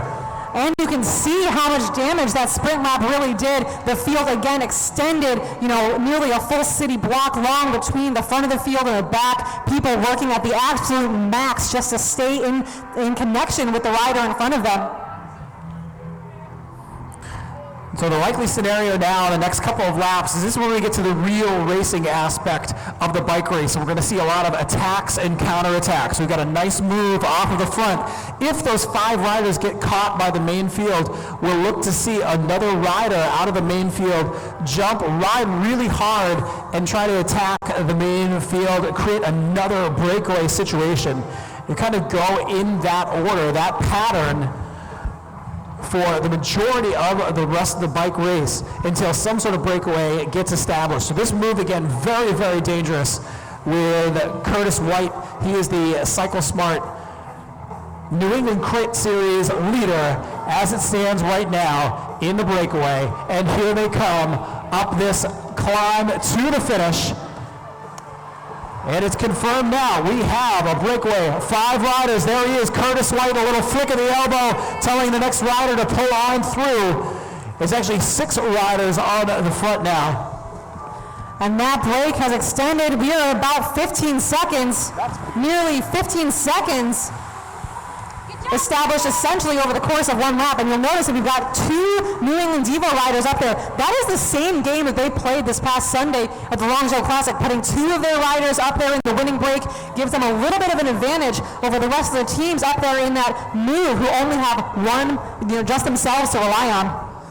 Questioning the tactic a little bit there. Butcher Box rider John Harris really giving it a go on the front of the main field. That's going to tell you that his teammates, either probably Connor Saley or Sam Rosenholtz, told them we need to chase that breakaway down. They have a teammate in the breakaway, but if they're not confident in that rider to pull through the victory, they're going to try to bring that back because, again, it's a very dangerous move.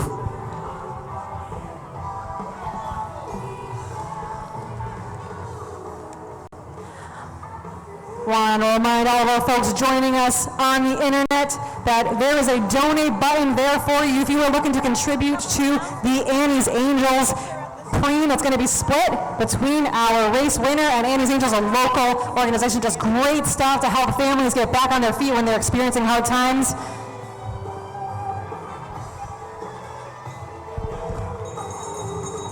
All right, and we are hearing the bell for a preem lap. With 20 laps to go, premium lap. Huh? Dave Barrows? Tell me what it's for. Tell me what it's for. $100? $100 premium up the road. $100 premium up the road.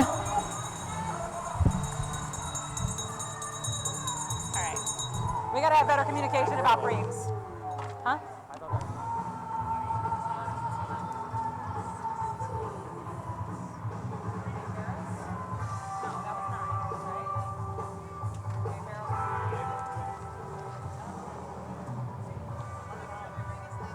Halfway, $100, okay.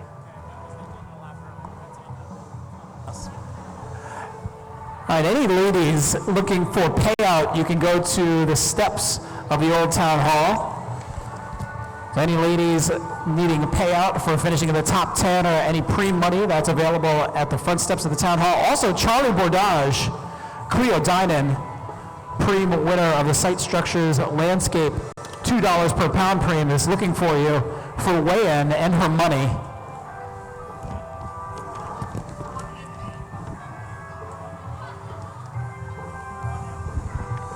Again, similar to last race, we have preems out there for money, but we also have a breakaway at the same time. So we'll see what our riders do here, whether or not they sprint for the dollars or if they keep the breakaway going. So we're going to watch here as they approach the finish line. They're going to keep this breakaway going. Little flick of the elbow. Curtis White pulling through once again. Matt Kerbeau on his wheel, and they think this thing's for real. The main field behind a little bit. It looks like it's going to be about 20 seconds to our main field. The CCB rider Tate Kakuro of Arlington, Massachusetts, on the front trying to bring that back in. They have no teammates in the break.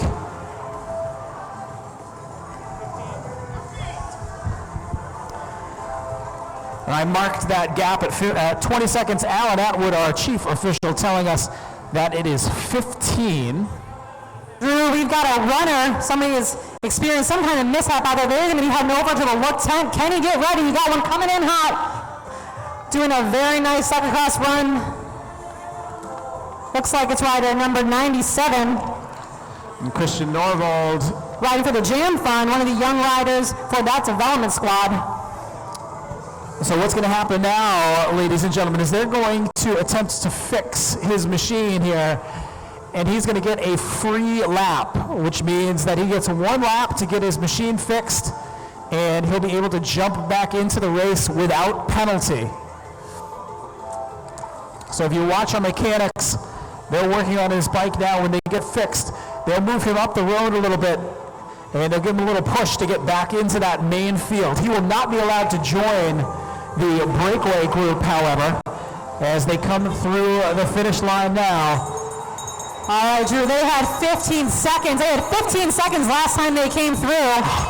We got Maddie on the front for the New England Devo team. And it looks to me like that gap has come down just a little bit. Right now, leading the charge, number 26, Ben Frederick, solo rider, very good breakaway rider. Craft cream time. Talk to Bill. He's the Andy Daniels guy. I have money in my pocket. Okay. Bill, this is Lydia, the announcer. Hi. We're going to announce the crowd, start talking about the crowd cream, and she can have it interview you and just tell people what Andy's Daniels is. They don't know. Oh, it's on the website. Oh, okay. Well, You go to andydaniels.com and donate button there. It's great. Do you have money for me? yes, for the cream. I'll buy that. I'll start goosing that bucket. So, Gus's bike shop came Jeff, out. yes. Yeah. I don't know if we keep that separate. Okay. How much is it? I think it was 50. 50. Okay. And that's from who? Somebody. Okay. Gus is.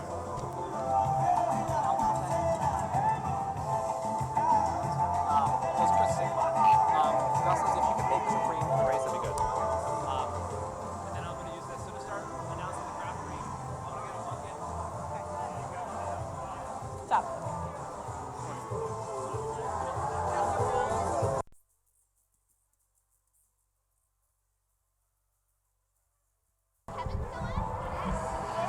Yeah, the sprint here is going to be for series points only. So again, our lead group, they're going to keep riding here, trying to keep this gap over the main field, but they are bringing it back very quickly. So the main field bringing it back here to a leading group of 6. A quick look over the shoulder, but it's only about 7 seconds. And there's Adam Meyerson now taking the initiative, sticking his nose out into the wind. He understands that this is a very important move, and he wants to bring that back in. I caught him. I think he was caught a little unaware earlier on when that breakaway went, because I was surprised to see him as far back as he was. But he's taking the initiative now, bringing that breakaway back into the group. Adam Meyerson, a 5-time winner here at Exeter. And I remember his comment to me last year after he won, and he said, this shouldn't be happening. He's, I think, 46 years old. He's been racing here forever. He's won 5 times. And again, a 46-year-old guy beating all of these youngsters out there.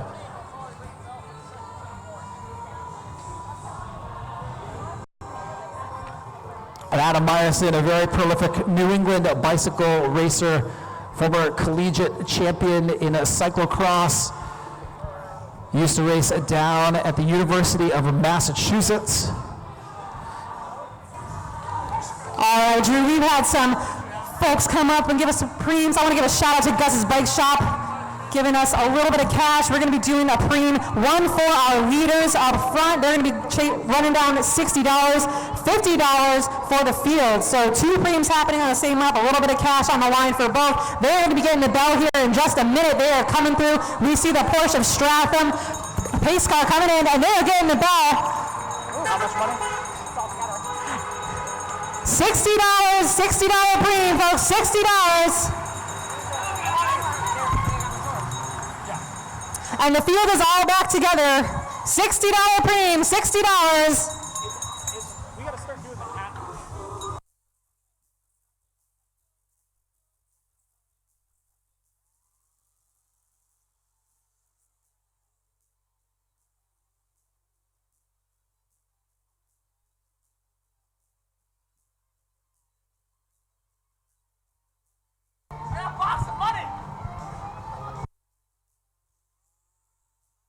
Ryan Kelly running down at me, yelling with a box of money And stuff to give away. and stuff to give away.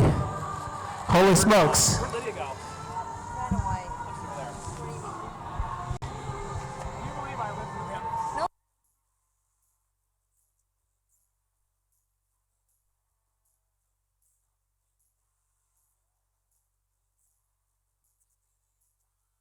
Crowd preem and his Angels. Okay, I'm taking the box. You're taking the box. I'm the screamer. All right, Crazy Ryan. He's running around yelling. He's got a weird shirt and gait.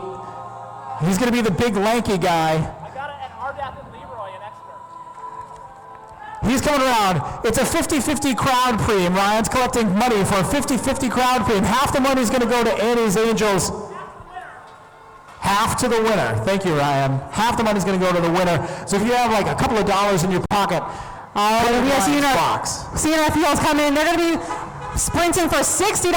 Sprinting for $60. It looks like we've got a rider taking it with ease. That's going to be rider number 48.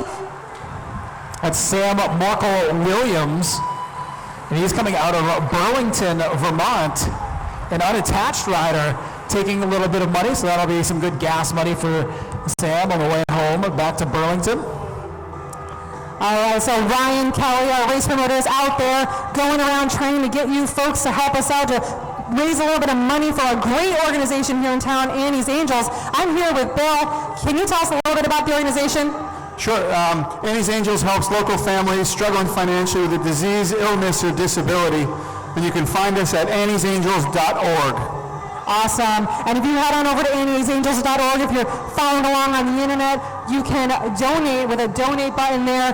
I'm sure Annie's Angels would be very pleased to have your donation, making great things happen here in Exeter. Thanks so much for your work, though. Thank you. And another note on that, too. Bill helps promote a duathlon out in Rye, New Hampshire at the beginning of every June. It's a 5K and then I think a 17-mile bike and then another 5K for any of our duathletes out there or triathletes. It's a great early season tune-up.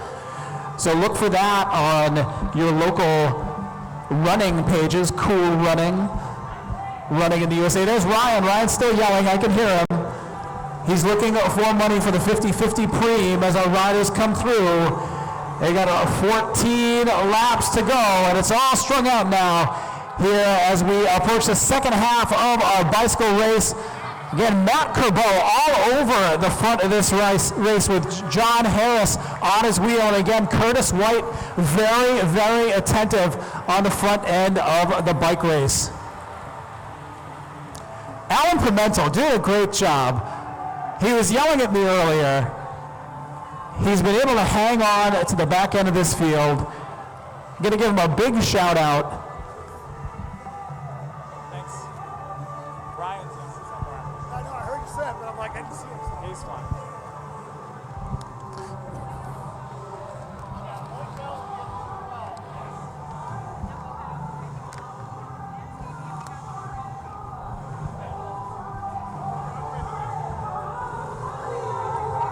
Okay, we're gonna do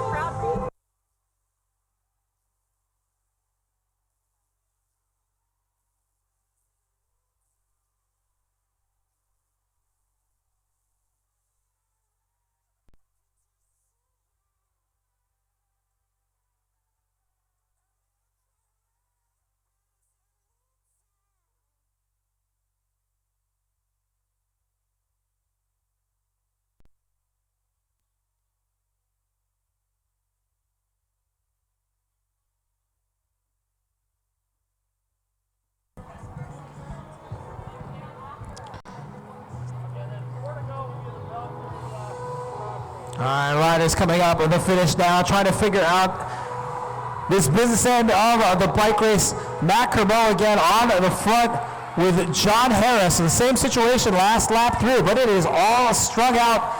As riders in the back here trying to hang on right now to the speed. Again, when the riders are in one long line like that, an indicator of an acceleration of the pace. Right now, the riders are probably going 28, 29 miles an hour around this course.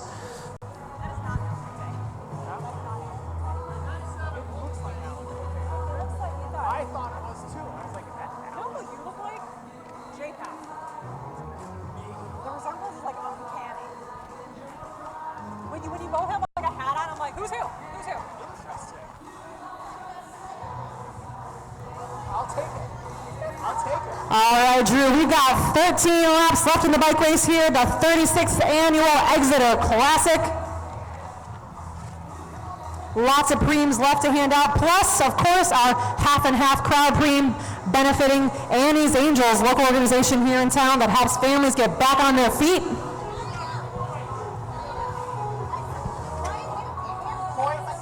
Points free. Points free this next lap. Points. This feels way more exercise. What's that? I think.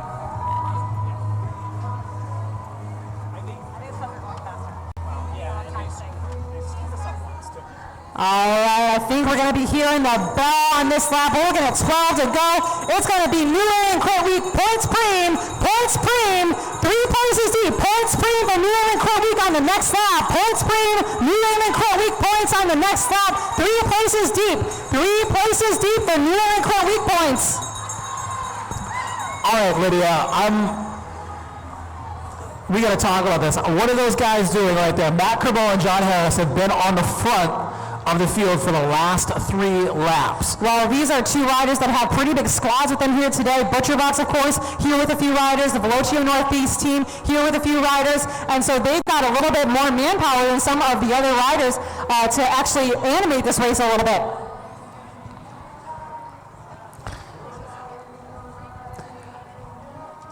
Taking these last couple of laps to really drive the pace, shed that dead weight there at the back of the field. They want to make it hurt for some of those riders. They want to make it as difficult as possible. So that's why we see John Harris and Matt Kerbo on the front end of the field.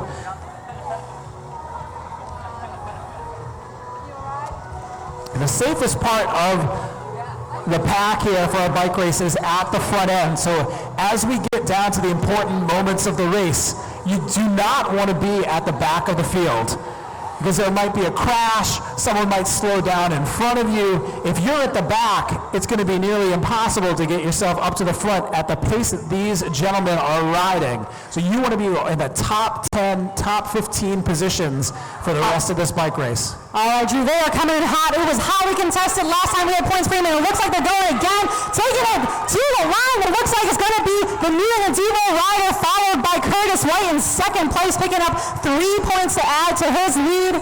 Looks like Travis Wold again. Unofficially seeing 3rd place go to our New England Devo team as well. Maddie Hartley-Brown, the New Zealand rider, a Kiwi among New Hampshire rights.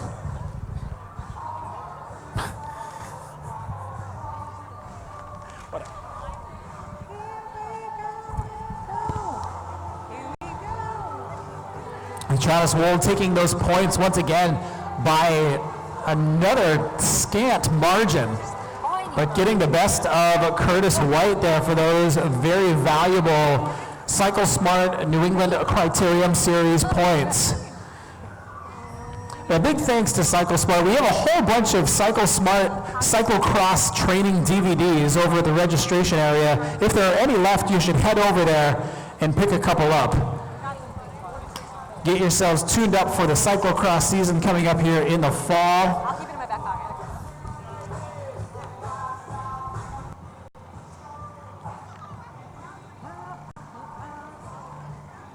Oh yeah.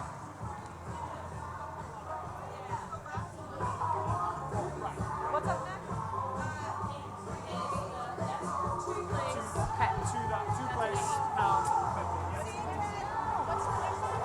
Drew, our field is coming through, and I see the orange and black of New England Eagle and the black and white of Butcher Box. That's going to be rider number 61, joining Travis. Steven Ramirez, he's out of Boston. He's with the Butcher Box squad. He's been all around the country racing with those folks. So him and the New England Eagle rider, Travis Wool, trying to make a break of it up there. I don't know if you heard a little infighting there at the front end of the field. Sam Rosenholtz yelling at someone. Sam likes to yell a little bit. Sam's a sprinter, though, and sprinters by nature are overly aggressive. They put themselves into weird situations, and that's just Sam being Sam. We're kind of used to it, but yeah. What? Oh, God. Ryan's still yelling at me for the crowd preem. Do you want more money, Ryan? Ryan would like more money. So if you have a crowd preem, throw up your hand. Ryan, you got to start running around like a crazy man. He's being interviewed at the same time. All right, I see some folks over here by Luna Chicks raising their hands, Ryan, so you better run on down.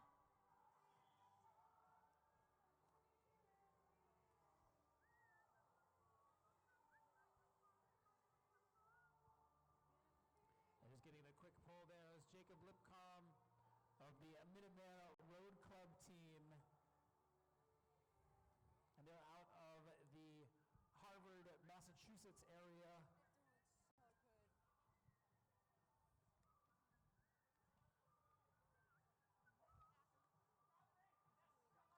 Here come our race leaders now. And they've got a little bit of a gap over our field. Maddie Hartley Brown, along with Steve Ramirez off the front.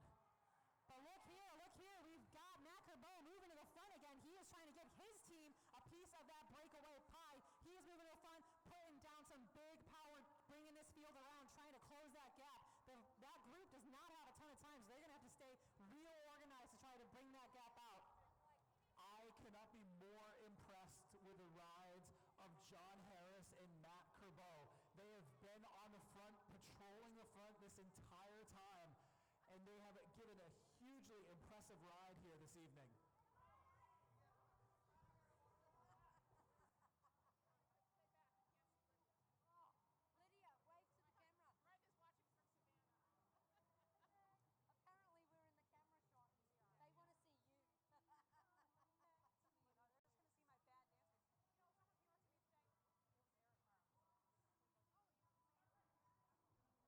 be staying over there tomorrow. All right, next lap, the gentlemen are going to get the bell for the weight preem.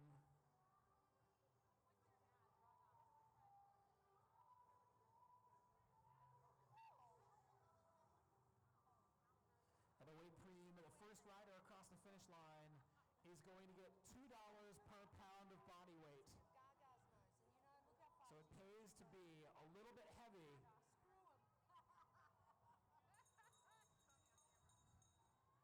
Two-place preem, 2 places deep. We got our landscape, $2 per pound preem up front, and $50 for second place. Two-place preem. It's the weight preem, gentlemen. Weight preem, $2 per pound.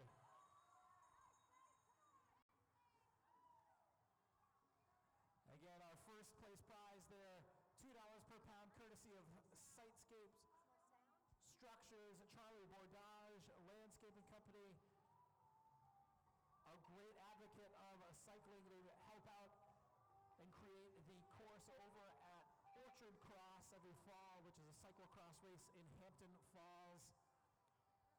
Our second place preem, courtesy of Gus's Bike Shop in Northampton, New Hampshire. So our second place rider is going to get $50. Our first place rider is going to be the big winner, $2 per pound of body weight, courtesy of Site Structures Landscapes. A big thanks again to our sponsors for today's event. Exeter Cycles just down the road. If you have any bicycle needs, you need to head over to Exeter Cycles. They will hook you up right on Portsmouth Ave around the corner here. A big thanks as well to Unitil, always a partner of our bike race here. D Squared Java, right down the street here on Water Street. La Festa Brick and Brew in Dover, New Hampshire. A big thanks. They've been a long-time supporter of this bike race as well. All right, we're going to be seeing you folks come in for a two-place preem. First and second place are going to be going home with some cash, but taking the win for this preem lap, that's going to be rider number 61. That's Steve Ramirez there getting the weight preem, and it looks like second spot, picking up that $50 was Ezra Sonderling. He's on Jetty's video. All right, so Mr. Ramirez taking home $2 per pound of body weight for that one, and his compatriot Ezra going home with $50 cash. I'm gonna go. Going to be coming around for 6 laps of racing left in the 36th annual Exeter Classic. So got our crowd preem running around. That's going to be coming up right towards the end of the race, keeping things real interesting all the way to the end.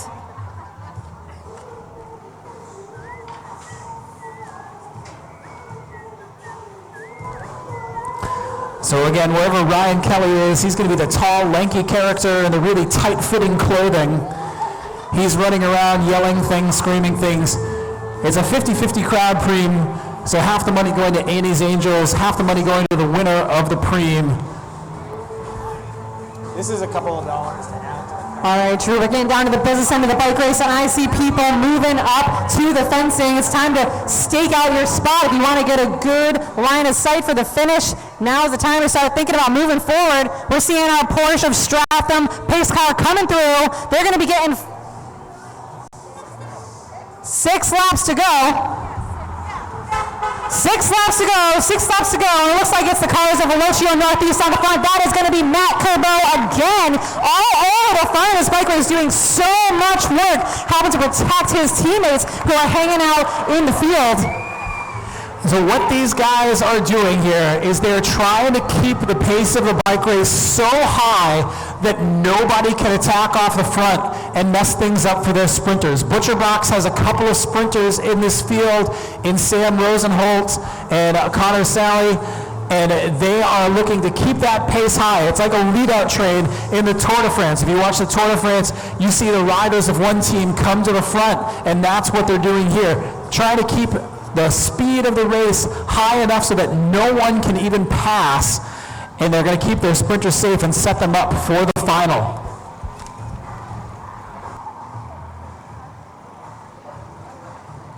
They're riding out of their minds.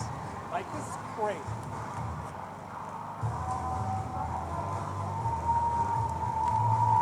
An extremely high pace we've seen out here all night, making it very difficult for any riders to establish a solid breakaway like we saw in the women's field. And these last couple of laps, they are going to go by quick because we're going to see this pace ratchet up very fast. They're going to get here in under an hour now. Next time through, it's 5 laps to go. It's going to be 5 laps to go. Are they ringing it? They're going to do it before, I think. 5 laps to go after the bike race. 5 laps to go, gentlemen. 5 more laps. Exeter, make some noise. Your pro women's field coming through with 5 laps to go.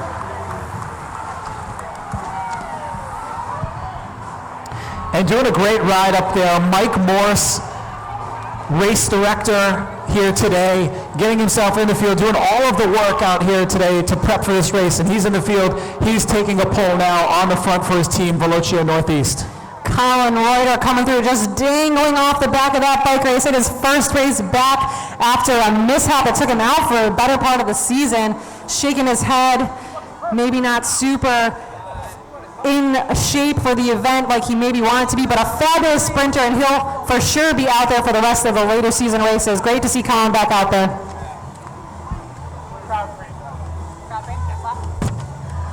All right, anybody with those last minute donations to Annie's Angels, now's the time to get in because we are going to be doing our half and half crowd preem coming up on the next lap. Half of the proceeds of that preem lap are going to be going to our winner of the lap, but that other half going to a great organization, Annie's Angels here in Exeter, making great things happen for families who are struggling.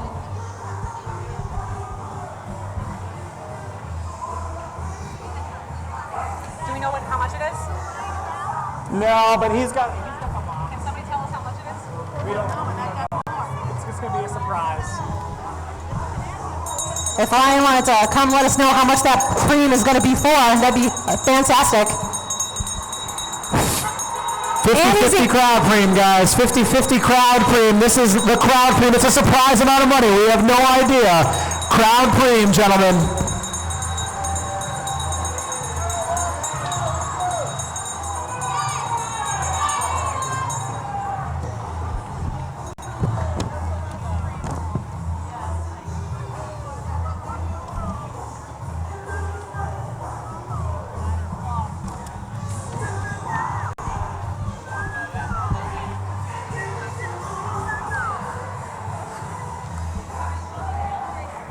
So when the riders come through, they're going to see 3 laps to go. By my mark, Lydia, this is going to be the moment where any of the non-sprinters can potentially make their move here. There's going to be a big sprint to the line for all of this money that's up in the crowd cream, and that's where we're going to see the launch of the counterattack. So anybody interested in winning this bike race that is not a true sprinter is going to need to make a move on this lap. Ryan Kelly still out there collecting money for the crowd cream. They're going to be sprinting for it here in just a minute. Again, this half and half crowd cream, half of all that money is going to be going straight to Annie's Angels, helping to get families back on their feet with a little bit of financial assistance. And they're going to be coming in, Drew. It's the Porsche of Strap and Pace car coming in. And it looks early like I see the orange and black of New England Zero. They've been all over the pre-laps this race. And no one's even contesting the sprint there. That's going to be New England Development right there. Keith Mullally taking the crowd cream uncontested. You know, Drew, I was talking to their team director, Josette, earlier today, and she told me Keith Mullally, the young rider from New England Zero, had one job in this race, and it was to take a preem, and I bet that was the most lucrative preem of the night. So give it up for Keith Mullally. A great effort from him to stay in the race. Such a young rider performing at such a high level. And you saw right on Keith's wheel, though, I think I marked 3 Butcher Box riders, so they are setting it up for the final now. They're going to look to shepherd their sprinters to the finish here. But you got to watch out for our solo riders. So when they come around next, we're going to look for 2 riders here in this field. We're going to look for the position of Curtis White, who's in the Verge Leaders jersey, and we're going to look for the position of Adam Meyerson in the dark blue and light blue Cycle Smart jersey. All right, Drew, let's give it up for Colin Ryder. He is going to be out after this lap, but it is his first race back after an injury. We are proud. All right, Colin Ryder. He's been impaled, ladies and gentlemen. Give him the hand. We joke about it, but Colin actually got really hurt by another bike. Did he get a skewer in the leg? So the story goes, Drew. We are going to be seeing 2 laps to go. Now is the time Exeter move up to the fence, start to make some noise. They've been out there for 55 and a half minutes. They've got 2 laps left. Exeter, make some noise. Your pro man. 2 laps to go, gentlemen. 2 laps to go. The white jerseys of Butcher Box leading of the way. Sam Rosenholtz, 3rd wheel. He is setting it up for himself. He wants this victory. He's been so close to victory here in Exeter. Last year, Sam, I think, finished in 2nd place. He can smell the win now. With 2 laps remaining, we'll see if anyone can combat the teamwork of Butcher Box.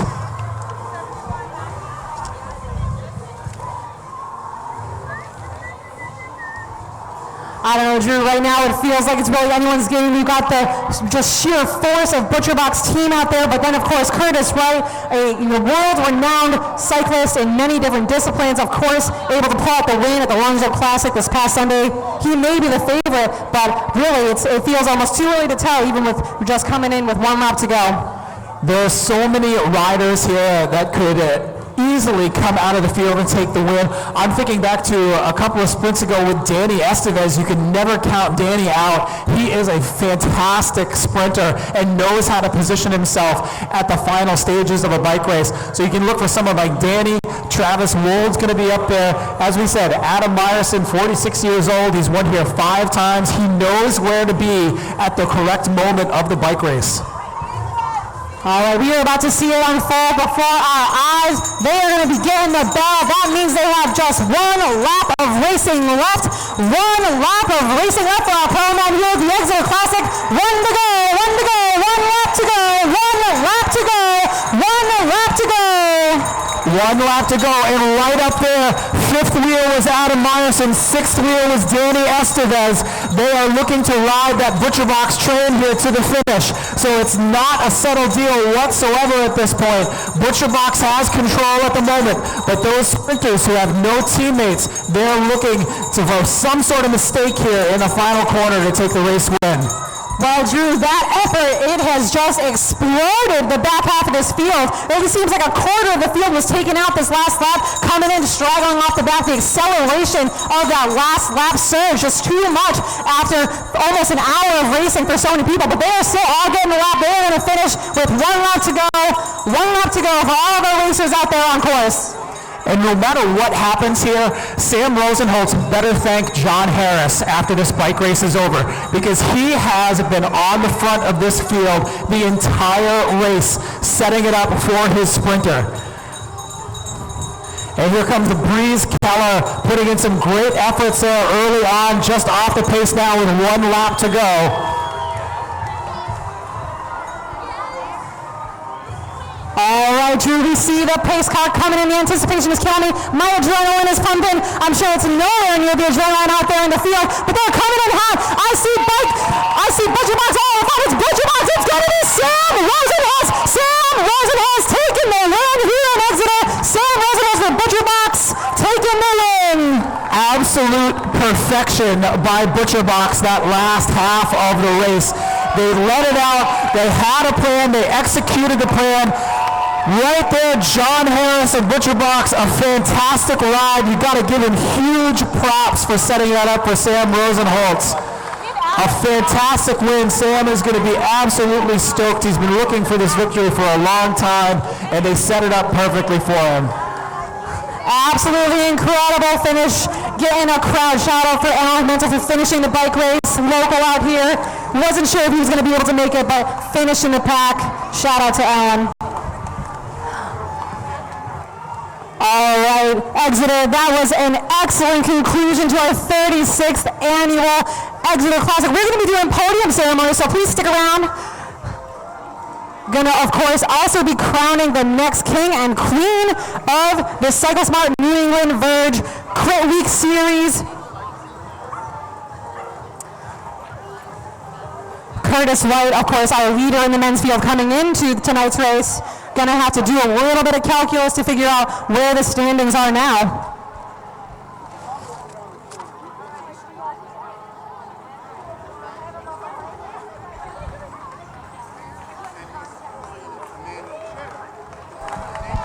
And a big hand here for these guys, finishing up. Fantastic race here. These guys holding on the entirety of the event, getting across the line.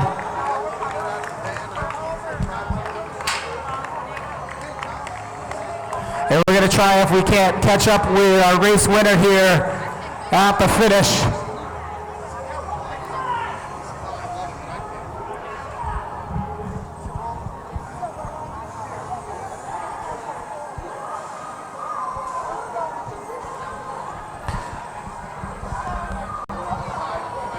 Well, folks, once again, the riders did not disappoint. 2 fantastic races with completely different dynamics and outcomes. We had that early breakaway in the women's race. We saw Regina Legg take the victory out of that breakaway group. And now a perfect sprint lead out here from Butcher Box to set up Sam Rosenholtz for the win. I know I'm a little bit biased, Drew, but I do love to see our New England locals taking a win here in Exeter. We had a lot of contenders coming in from out of town, from faraway lands, and I gotta say, it just warms my heart to see Gina and Sam take the win here. New England grown folks, and that just makes me so proud.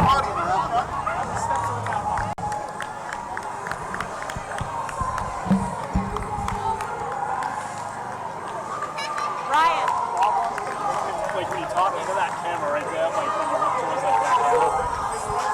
Yeah, this one, the camera. All right, thank you.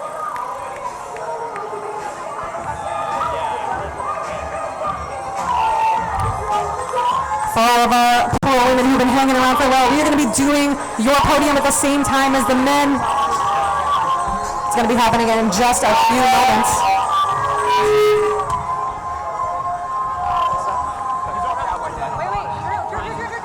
Get in front of the camera.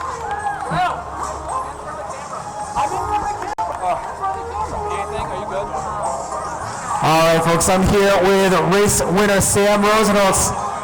Sam, you gotta, well, first of all, congratulations on the race win. It's been a long time coming. How are you feeling right now after a couple of years of just missing it? Oh, this is it. I'm literally a little speechless. This is the one I needed on the trophy shelf for sure. I had it 3 weeks ago. Yeah, this was a. Oh, that was such a good lead up. Yeah, I'm psyched. So walk us through. I mean, we were trying to talk about it and explain it to the spectators here, but you know, John Harris, we saw John and we saw Connor and Steve on the front for the last half of the race.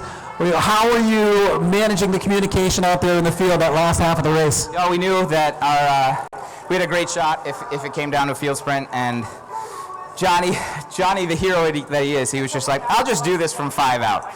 And Toad, I just sat there eating snacks waiting for the fun part, and the boys just over-delivered. It was amazing.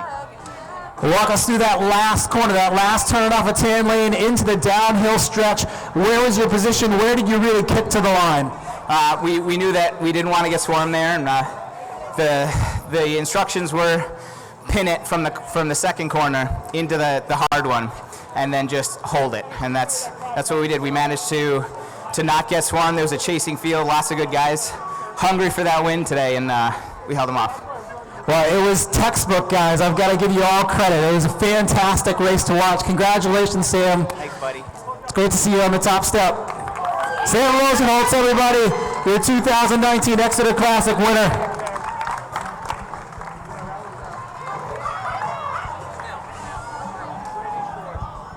Now, for all of our racers, podium's going to be over in front of the town hall where you registered.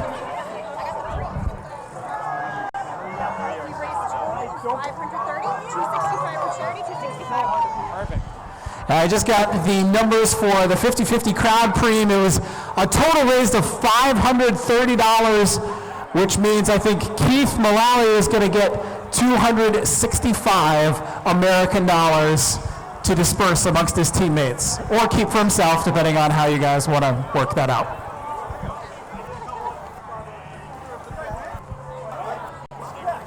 So we do need the volunteers. Any volunteers down here need to come down to the finishing area to help with breakdown and putting the barriers up onto our truck. So again, any volunteers down here, if you're doing nothing, you're doing it wrong. The quicker we pick up, the quicker we can get to the after party. And again, for all of our riders, we need some minutes for the men's results to come out before we can do payout and things like that. But podiums are going to happen relatively quickly over at the town hall on those front steps.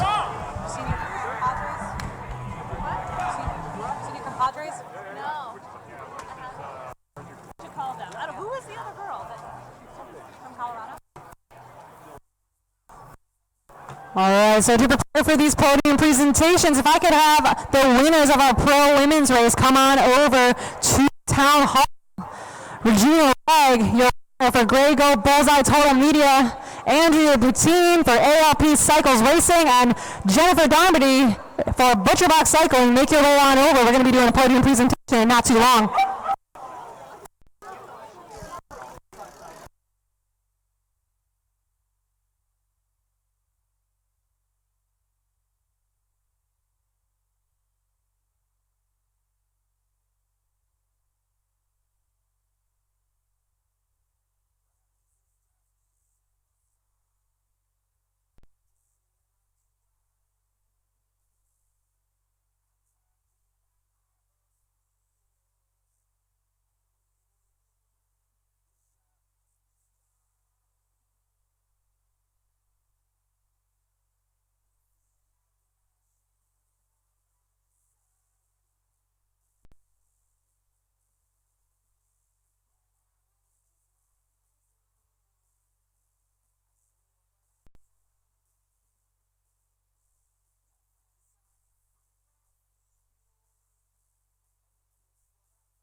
Also going to be looking for Emma White, who retains her lead in the Cycle Smart New England Verge Series.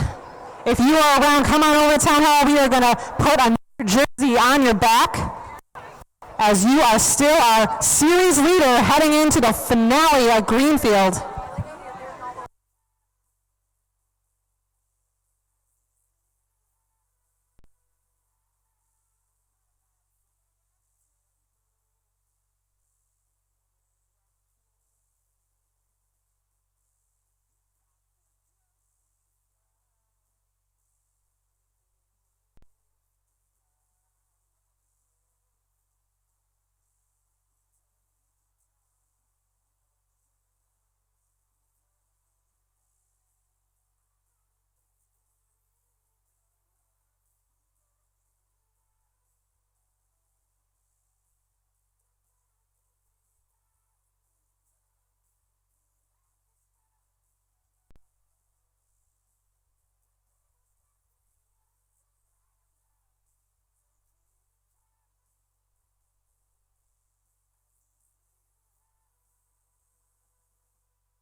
Coming in third place for Butcherbox Cycling, Jennifer Darmody.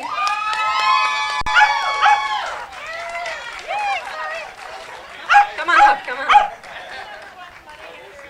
Go ahead and take the outside. In second place, coming all the way from Colorado for ALP Cycles Racing, Andrea Boutine.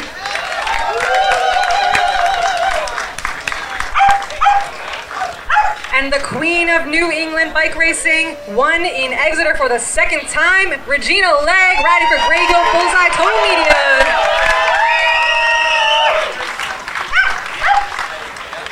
All right, ladies, arms up.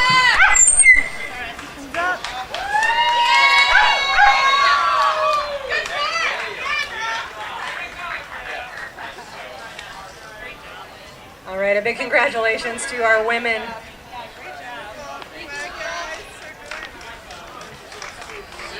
Men's results are posted. There's a protest period, so now's the time to come check it out.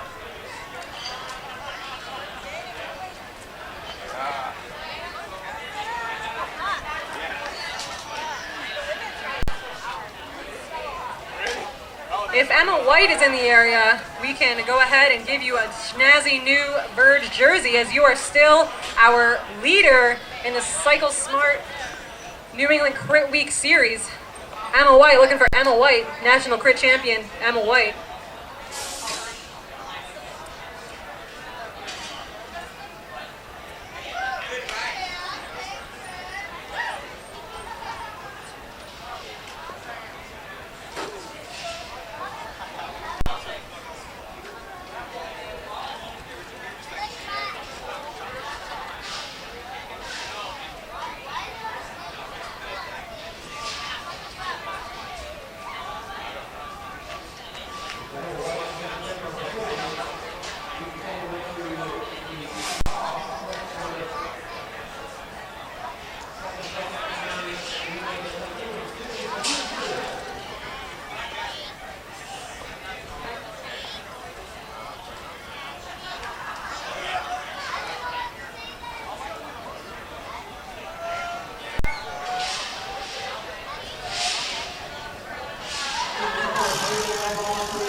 new cameras too.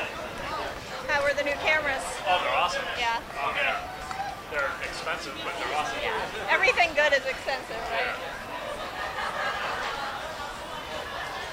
It's the base. What I think it is. Like a gimbal? Dantil.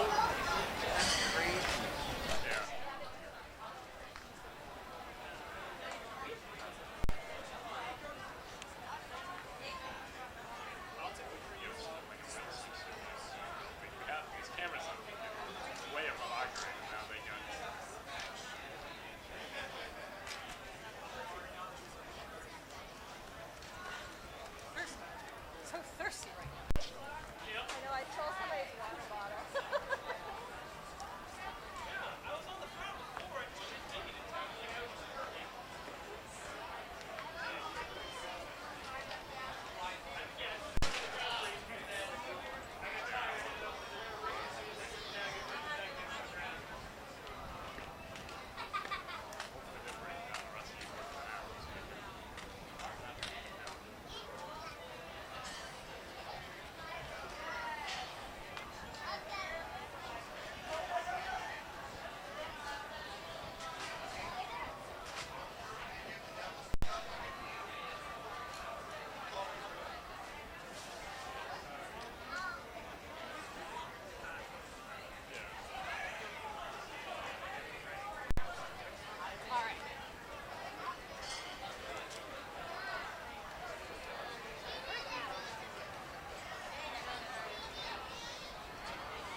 It's all right. It's a lot of other people have already done it.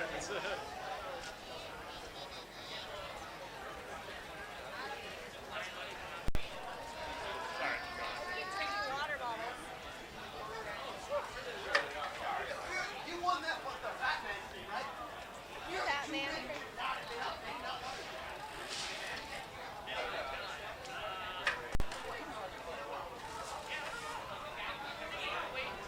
Travis, did you crash?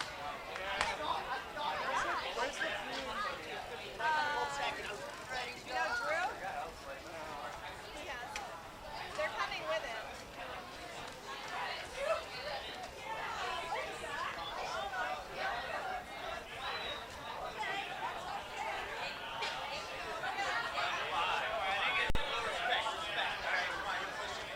How are ya? Good. What's happening?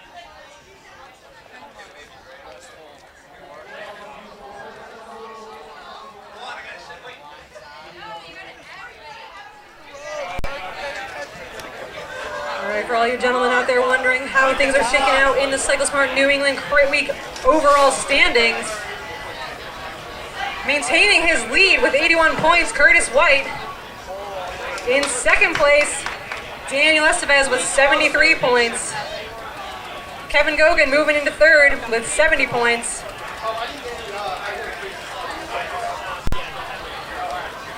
Did you have fun? Huh? Did you have fun? Oh, it's fun. Okay. It was a lot of fun. Woo. Podium? Yeah. Oh, okay. Very efficient.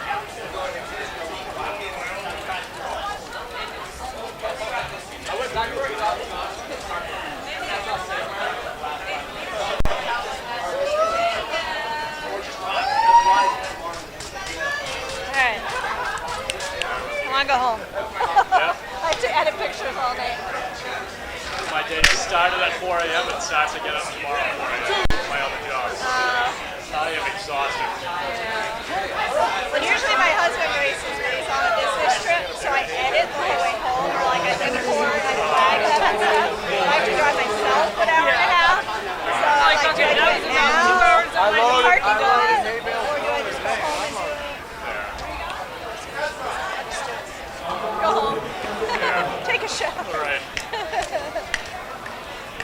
People will message me though, like in like 10 minutes. Do you have my picture? Do you have my picture? I'm like, I'm still here.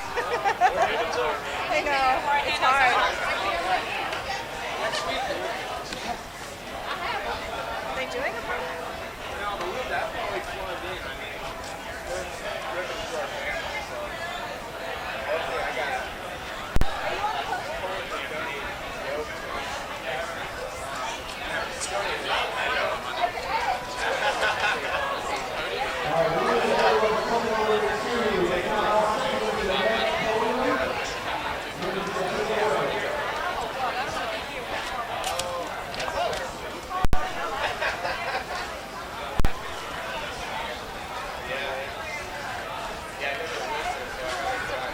All right, to conclude the evening, we're going to go ahead and do our pro men's podium.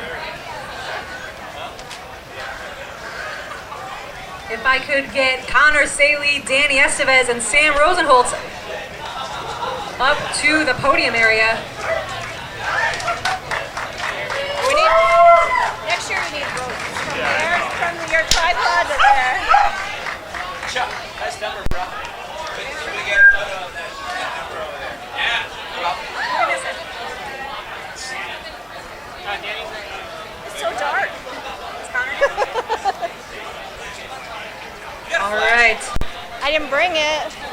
Coming in for third place for ButcherBox Cycling, Get your Connor eyes. Saley.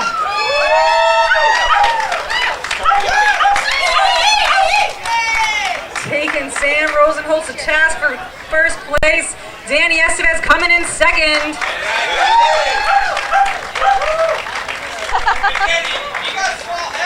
And taking the win here at Exeter, Sam Rosenholtz.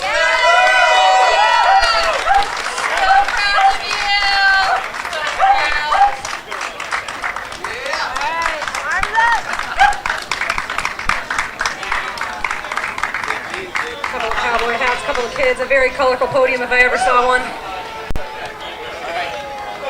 All right, thank you, gentlemen. And finally, I'm looking for Curtis White.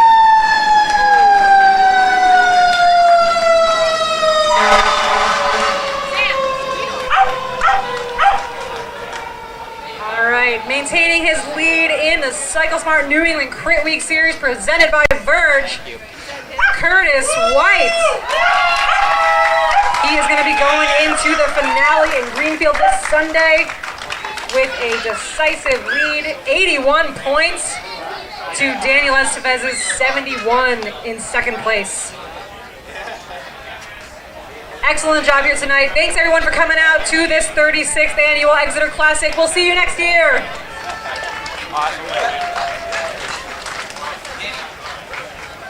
Oh, thank you.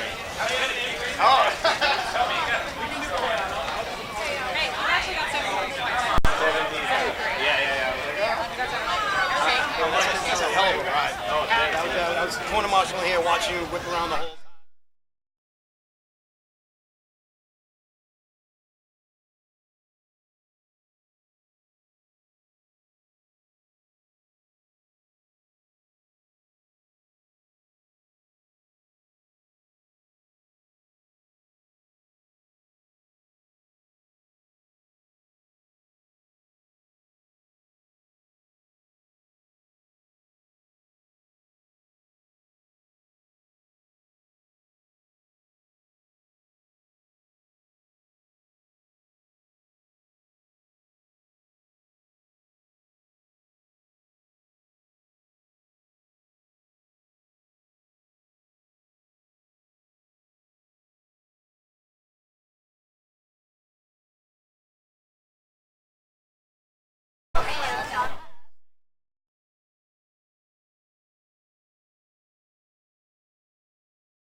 Rock and roll. Let's wrap up what has been a great Exeter Classic Criterium race. Been a fantastic race. And this is the announcer, the guy that's been keeping everybody informed on what's going down for the past 3 hours. Drew Saliga, you did a great job. Thank you. A co-announcer, by the way, Lydia Housley. I'm sorry, yes. My co-announcer did a fantastic job, too. I left her off. I'm sorry. I apologize. Let's replay that last few seconds of the men's race if we can. Just give us your impressions of that and then what went down today. There we go. Well, so what we saw today was an absolute textbook bicycle race tactic where Sam Rosenholtz, our eventual winner, his team worked incredibly hard the last probably 20 minutes of the bike race to lead, we call it leading him out. So they spent all of their time and energy on the front of the bike race. They made it very hard for anybody to launch a counterattack. And what they were doing was setting Sam up for the win. So keeping him in a strong position for the final of the race. They set him up so that in the final corner, he was in the second spot in the field. And then from there, it was all up to him, and he pulled through.